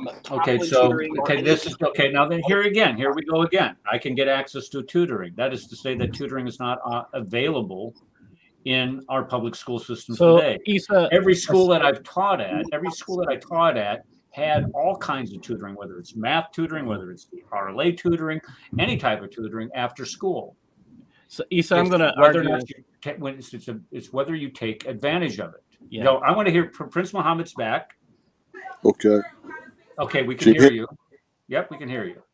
Okay, so while you can hear me, okay, the point that I'd like to make, I'm trying to figure out, guests on the show, you disagree with the principles or the fundamentals of the Nation of Islam, but besides that, it seems like you guys don't believe that after 300 some odd years of slavery, Black people were in need of any type of I would say revitalization, let's call it.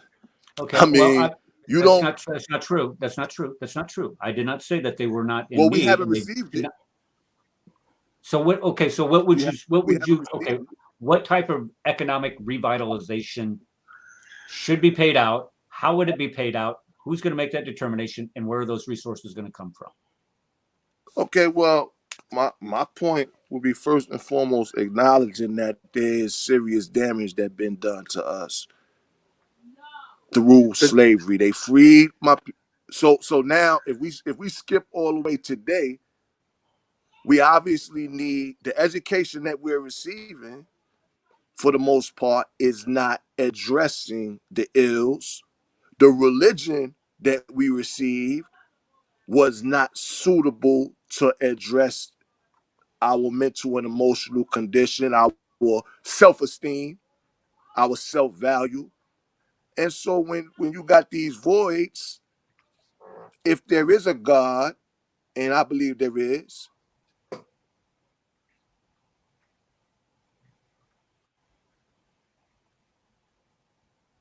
We don't hear you anymore, Muhammad. Muhammad, are you there? He's not muted, so yeah, one of the most frustrating days on this show. Because how I would try and answer him is that, I mean, how does that apply to the rest of the world? I mean, something like the Armenian genocide, or something to do with the Jewish Holocaust. If you're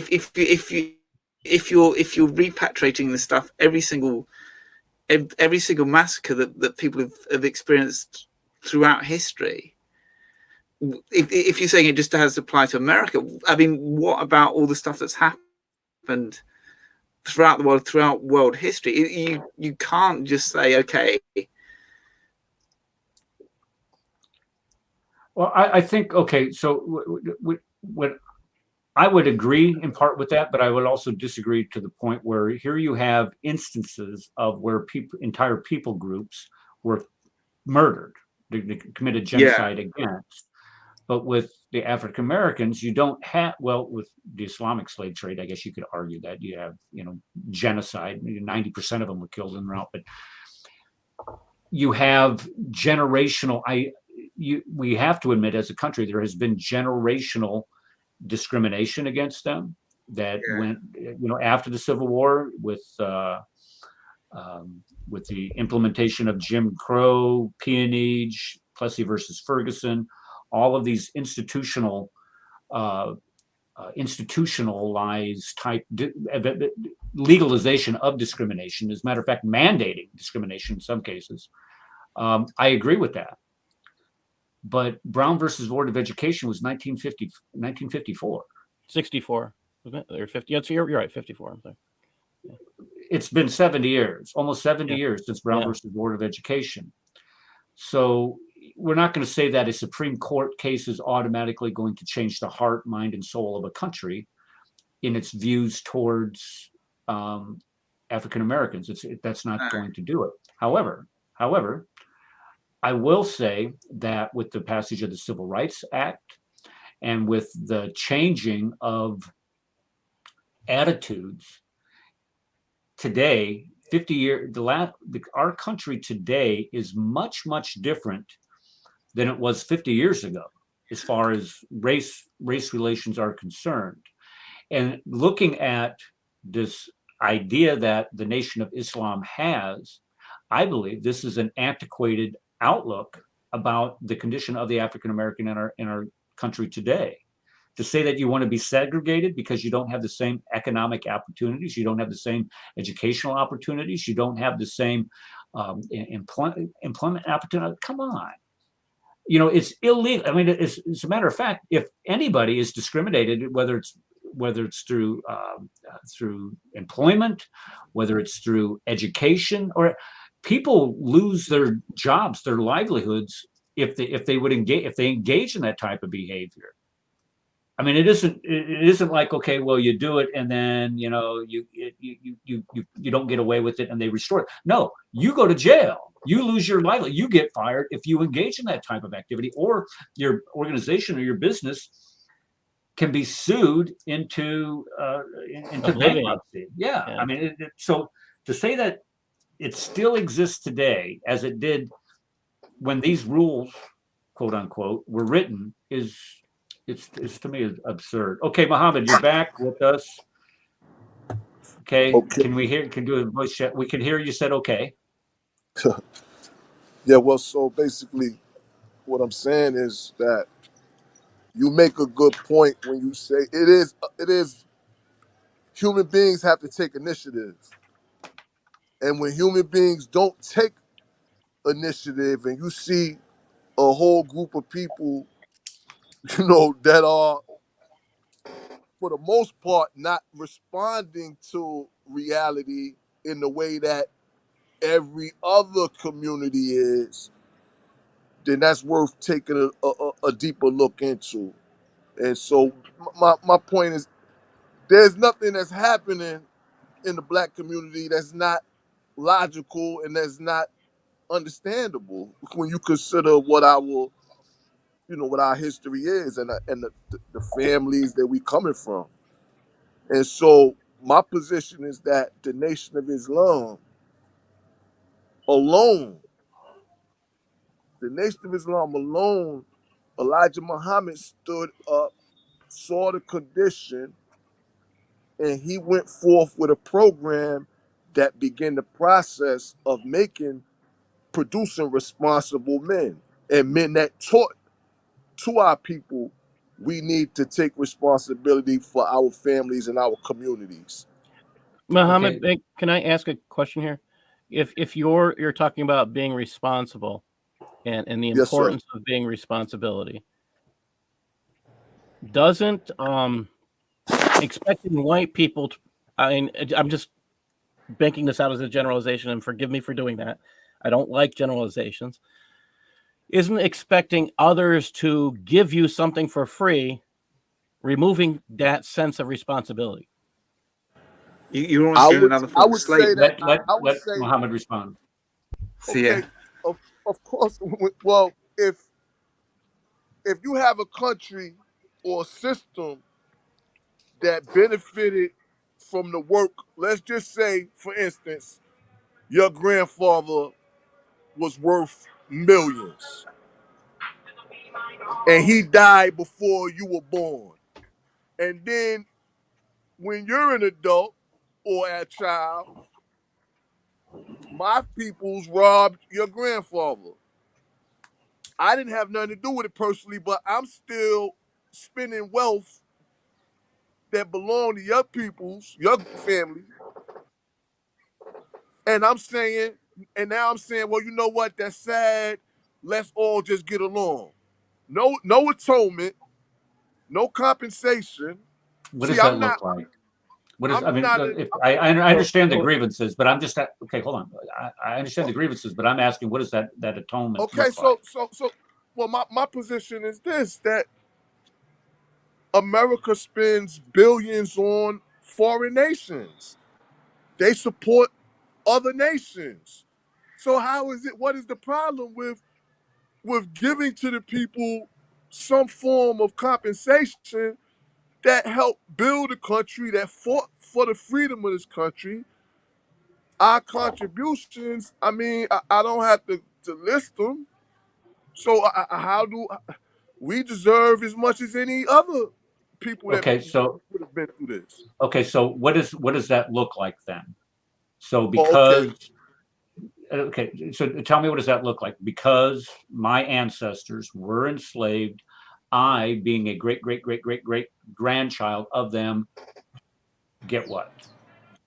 I think you used too many greats. I don't think it was that far. All right. Okay. Great. Okay. Whatever. You know what I'm saying, though. In any event, first and foremost, we need land. I mean, it's 50 states here. You know, you have the Indians on reservations, on their little morsels of land that, you know, y'all were kind enough to provide them. And my thing is, well, I'm saying, you know, the establishment, right? You support you know, I don't think you're against what the establishment is doing, right? Or did. So in any event, you know, it has to start with land. You know, we have to have some space to show ourselves equal. You know what I'm saying? By developing, by regulating, by governing. Okay, so where does that come from? It's 50 states here. So if we cultivated it, if we fought for it, you don't think Black people would deserve a few of these 50 states? Would that be too much to ask? Let's look at hold on, guys. Hold on. Let's look at the amount of federal land, the land that the federal government has in, let's say, Wyoming. 90% of Wyoming is owned by the federal government. So if the federal government would say, okay, anybody that is a descendant of a slave is entitled to 40 acres and a mule in the state of Wyoming, would that be the end of the amount of compensation necessary to right all of the wrongs done to the descendants, the great descendants grandchildren of sufficient compensation. Yeah, would that be it then? Would that be proper compensation? I don't know. You tell me. Well, this is something that is being demanded, and it Can also says. I ask a question? Because hold on, because this hold on, Dominic. Hold up, Dominic. I know where you're going with it. Go ahead, Mohammed. Okay, because this actually happened in South Africa and Zimbabwe. I knew that's where you're going with it. That's right. So this actually happened, and essentially Zimbabwe, and that they went from a rich nation to actually being one of the poorest nations in the actual kind of world overnight. So if it's like you've got to think more than just America. It's like, okay, who gives you the right and the aspect of obligation to land, or kind of that's the thing is that you've got to think more than just the safety, because the Nation of Islam wouldn't work in Saudi Arabia. It wouldn't work. What is the relevant? Well, first and foremost, a man has to address the plight of his family and his people where they're at. And then when we are more self-sufficient, we can help others. I mean, we got to start somewhere, though. But the things I'm not in America. I'm in England. So the thing is, I mean, if we go to somewhere like Portugal, do we? I mean, this is the thing is your plight is so kind of centric to your nation. You can't apply it to anywhere else in the world, or you probably could. But the thing is, by giving somebody something, what you do is you lower their responsibility. Right, you create a class of recipients. What happens? But I want to hear. I'm going to give him time to respond. Let Muhammad respond. Well, we have to understand a crime has taken place, so you wouldn't say that to someone else that's seeking damages, based upon an injustice. I mean, that's not the same as somebody saying, yo, with their hand out. I mean, we talking about a people that should, based upon the work that our forefathers did, we should not be starting off at where we're starting off at. You know what I'm saying? Muhammad, I have a question. I'll let you speak. Guys, let him finish, please. Please let him finish. Yes. So my position is that between the forced labor and the abuse and whatever systematic injustice that we can substantiate, because some people just don't believe it unless it's happening right in their face. So based upon all the things that we can substantiate, then what we're asking for is within the realm and the boundaries of fairness. Okay, and I don't think that let me ask you this. What opportunities do African Americans not have today that other people have? Where are those? What opportunities are those? Where are those opportunities? Well, if you're asking me, do we have an equal amount of opportunities? Are we still affected by racism?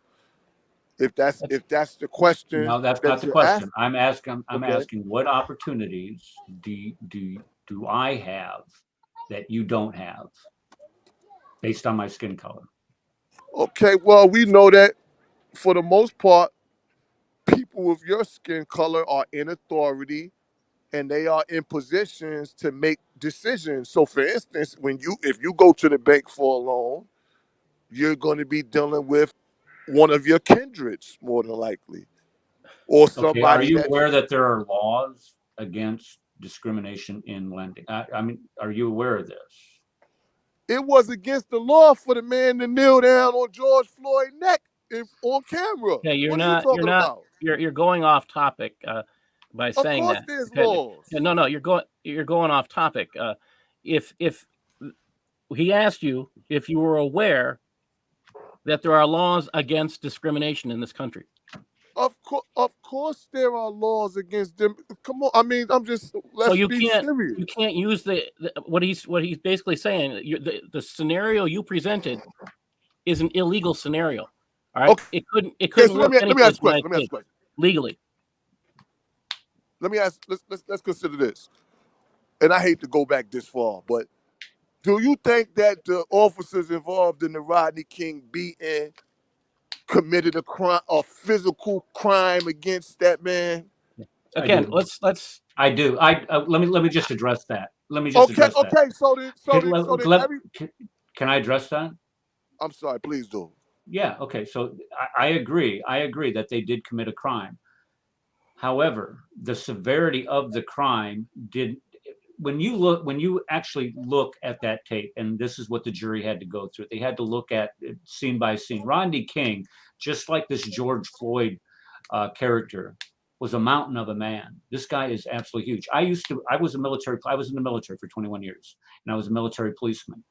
And I know firsthand how tough it is in order to try to arrest somebody who's committing a crime that is 3 times your size.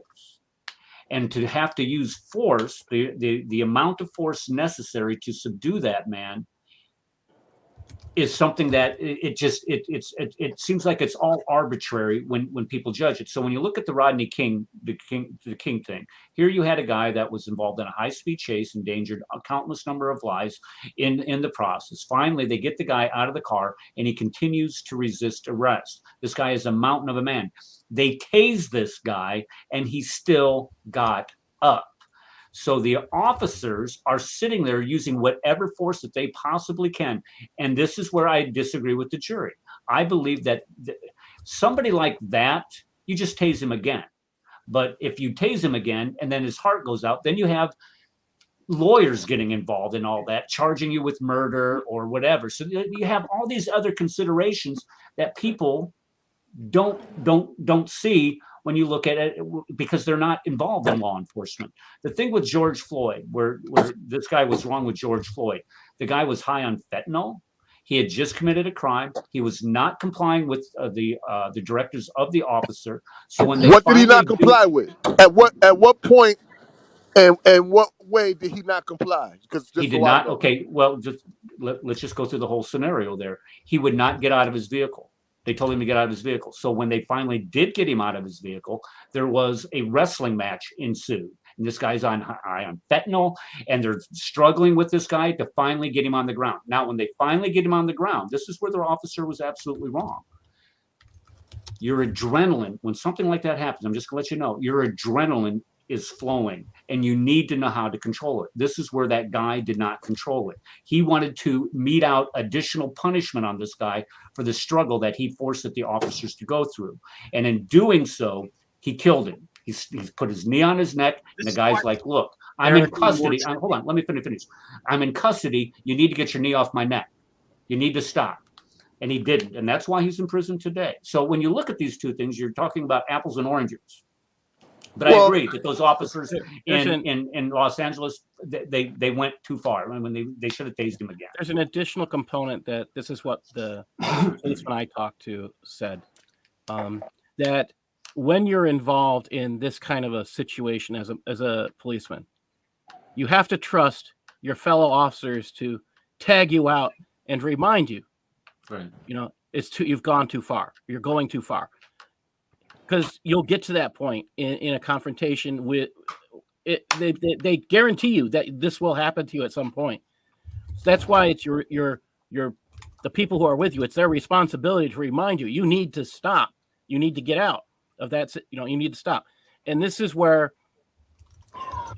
every single officer I talked to, every single one, white, black, Hispanic, whatever, said those other officers didn't do their job of tagging him out. And we only heard of one officer actually doing what I'm describing as tagging out, which really, to me, disgusts me. Okay, let's. Okay, there's so many things that I want to go on, but we're out of time already. I mean, the show's over, but there's a couple things that I wanted to get to with you, Muhammad, and they deal with the theology of the Nation of Islam. Can we take it to Clubhouse? Is there any reason why we can't continue this? Well, it's Mother's Day, and I have a house full of family. Right. So well, go ahead. I'm ready. Okay. And by the way, hold up. By the way, I think that your assessment of both of those horrendous acts, whether we talking about Rodney King or George Floyd, I think it was grossly gracious in favor of the law authority. I mean, that's racist? Insane. It's racist. Is that what you said? I wouldn't call it. I wouldn't see. I think that it's your instincts, which is mine.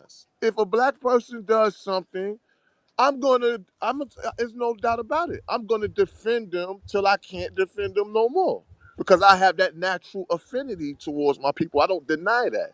But now, when it comes down to a situation where a life is taken, see, to me, to put your knee down on somebody's neck when they already handcuffed, that's cowardly.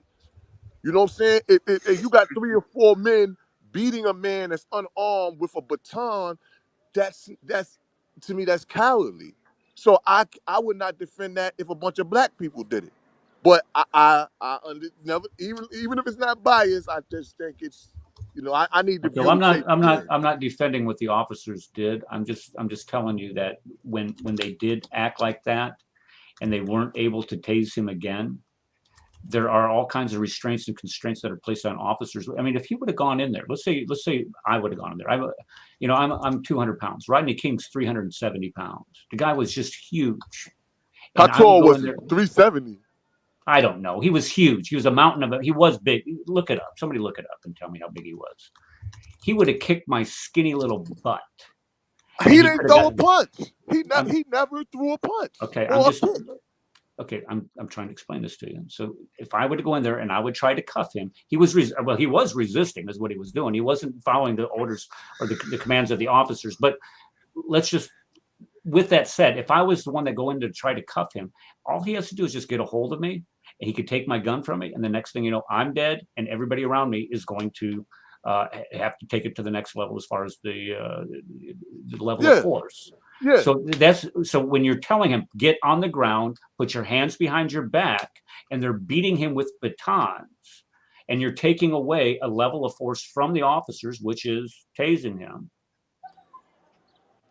because it's too brutal to do that, or there might be litigation coming in the future, and you have the senior officer on the scene saying, no, don't tase him. You've already tased him once. You tase him again, and it kills him. Then we're held liable. What do you do? As if they cared about. Do you actually think, realistically speaking, that took place around 1992? When 91. Okay, 91. I mean, officers had gotten away at that point with gunning down numerous black people that were unarmed. I mean, let's not talk about the unarmed shooting by police officers of unarmed black men. Let's not even go there, because I will read you statistic after. Why? Okay, let me ask you this. Okay, this is a fair question. Why aren't you protesting just as vocally, if not more, of all the African American men that are unarmed, that are shot by other African American men? Why aren't you focusing on that? Because that number is exponentially higher than police officers doing it. Okay, so let me ask you this question. Who is it that established the value for black life in America? Is it black people or is it white people? Nobody. White people did it. It's just there. No. Life is life. Life is life. Life is a life. Somebody establishes the value of life is to ignore God. Who is not authority? You're ignoring Didn't you have Obama? I mean, you had Obama. He was black president. So I'm gonna ask this question though. Seriously speaking, if those that are in authority have a lack of respect for the life of a people, are they not responsible for the people accepting that inferior status? Okay, who's in authority now that has a lack of respect for African Americans? No. What? This is my whole question. Since when if my ancestors were slaves, and then after you freed us from slavery, you would not allow us to equally enjoy the social opportunities that everybody else had. If you've been constantly brutal against my people, and then who is constant? Okay, stop. Hold on. What do you mean? Who's the vice president of the United States at the moment? Who's what? Who's the vice president of the United States? How is I don't Who was understand the last president of the United States? I don't understand how this correlation. Hold on a second, Muhammad. Hold on just a second. I don't understand this correlation that you're making. Okay, so what I'm asking you is, okay, the number of people that are brutalized by police officers, African Americans that are brutalized by police officers, is exponentially, not just a little less, it is exponentially less than the amount of shootings and killings of African Americans against other African Americans. This is the same thing with Islam. Okay, Islam. Let me just finish. Let me just finish here. I know, buddy. I'll be out in a minute. This is the same thing with Islam. The number of Muslims that are killed in this world by Christians is exponentially less than those killed by other Muslims. So you have the same thing. Where is this voice, this unified voice in these neighborhoods in Chicago saying enough is enough? Quit killing each other. Where is that value? Where is that value of life when the majority, the exponential majority of the crime and brutality, the killing that goes on in this country is not perpetrated by white police officers? Okay, so if we're going to be fair, no, that is fair. That is a fair question. Where is that outcry? Now let's put it in proper perspective. These children that these young men that are killing each other are running around under the impression that they are niggas. They refer to themselves as such. They carry on in ways that are not respectable in the first place because of their lack of identity. So the issue that we have, there is a root and a cause to it, which you rather so you're blaming disregard. All black crime on blacks, on black people, on white people. Is that correct? I'm not. This is my point. Is this the people that are carrying on in this way they're not from. They don't have a background that would make it reasonable for them to conduct themselves in a better way, if you ask me. They believe. Let's get to this. Let's get to Elijah Muhammad. Let's get to this because I just had somebody stick their head in the door and said they're pointing to their watch like, hurry it up, Papa. Okay. All right. So Elijah Muhammad. No, let's start with William Farr. Is it William Farr? His name is Farad Muhammad. Okay, let's start with that guy. Is this guy Allah incarnate? I would say he is the greatest. He is the greatest man and performed the greatest work in history. In that he snuck into this country and initiated the work that is going to be responsible ultimately for cleaning my people up and making them responsible. So all right, so you didn't answer the question though. Is he God incarnate? Yes or no? Well, there is a prophecy that said God would come to his people, and we believe God manifested himself. Okay, so I'm not trying to trick you up here. I'm just trying to understand what you believe. Okay, that's all I'm trying to do here. We believe that our condition is spoken about in the Bible. Everything that we went through is written in the Bible, and in the Bible it says that God would come and initiate our salvation. And I believe that he did in the form of Jesus Christ. Okay, so we believe that was done through Farad Muhammad, who established the Nation of Islam. Okay, so let's talk about Elijah Poole then. His name is Elijah Muhammad. Okay, so this guy was a prophet. Elijah Muhammad is the representative and the chosen leader who Farad Muhammad taught and trained to perform the work of producing strong and responsible men. Okay, is he a prophet? Was he a prophet? I consider him more than a prophet with the work that he performed. Okay, so so let me. Okay, I'm sure you're aware of this. That I would, but to be technical, I would say a messenger of God. Okay, and so do you I'm sure you understand that how heretical these views are to Sunni Muslims and Shia Muslims. Well, I would say this. I do understand where they don't have an interest per se in the condition of my people, and so I would say that my people is in a condition. Why would they? No. Hold on a second. Why wouldn't they have an interest in the condition of your people? I don't know of them. I don't know of any work that they perform to address the issues that we suffer from. And so if somebody has not been helpful in fixing a problem, and then someone does come with a solution and a program, then what relevance is it of those who disagree with it? Okay, so it's all dependent. We dealing with the effects and a demonstration of love that was performed by Farah Muhammad and Elijah Muhammad. Excuse me?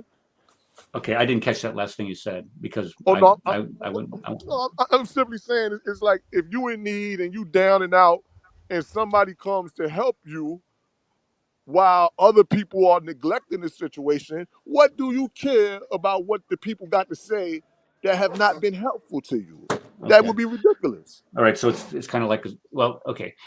What about this idea of segregation? Because part of these is that it says that white people should not have anything to do with black people. Well, I wouldn't say that. I wouldn't say that because even, you know, if you want to, I don't consider us rivals. You know what I'm saying? We haven't been running around attacking and abusing white people.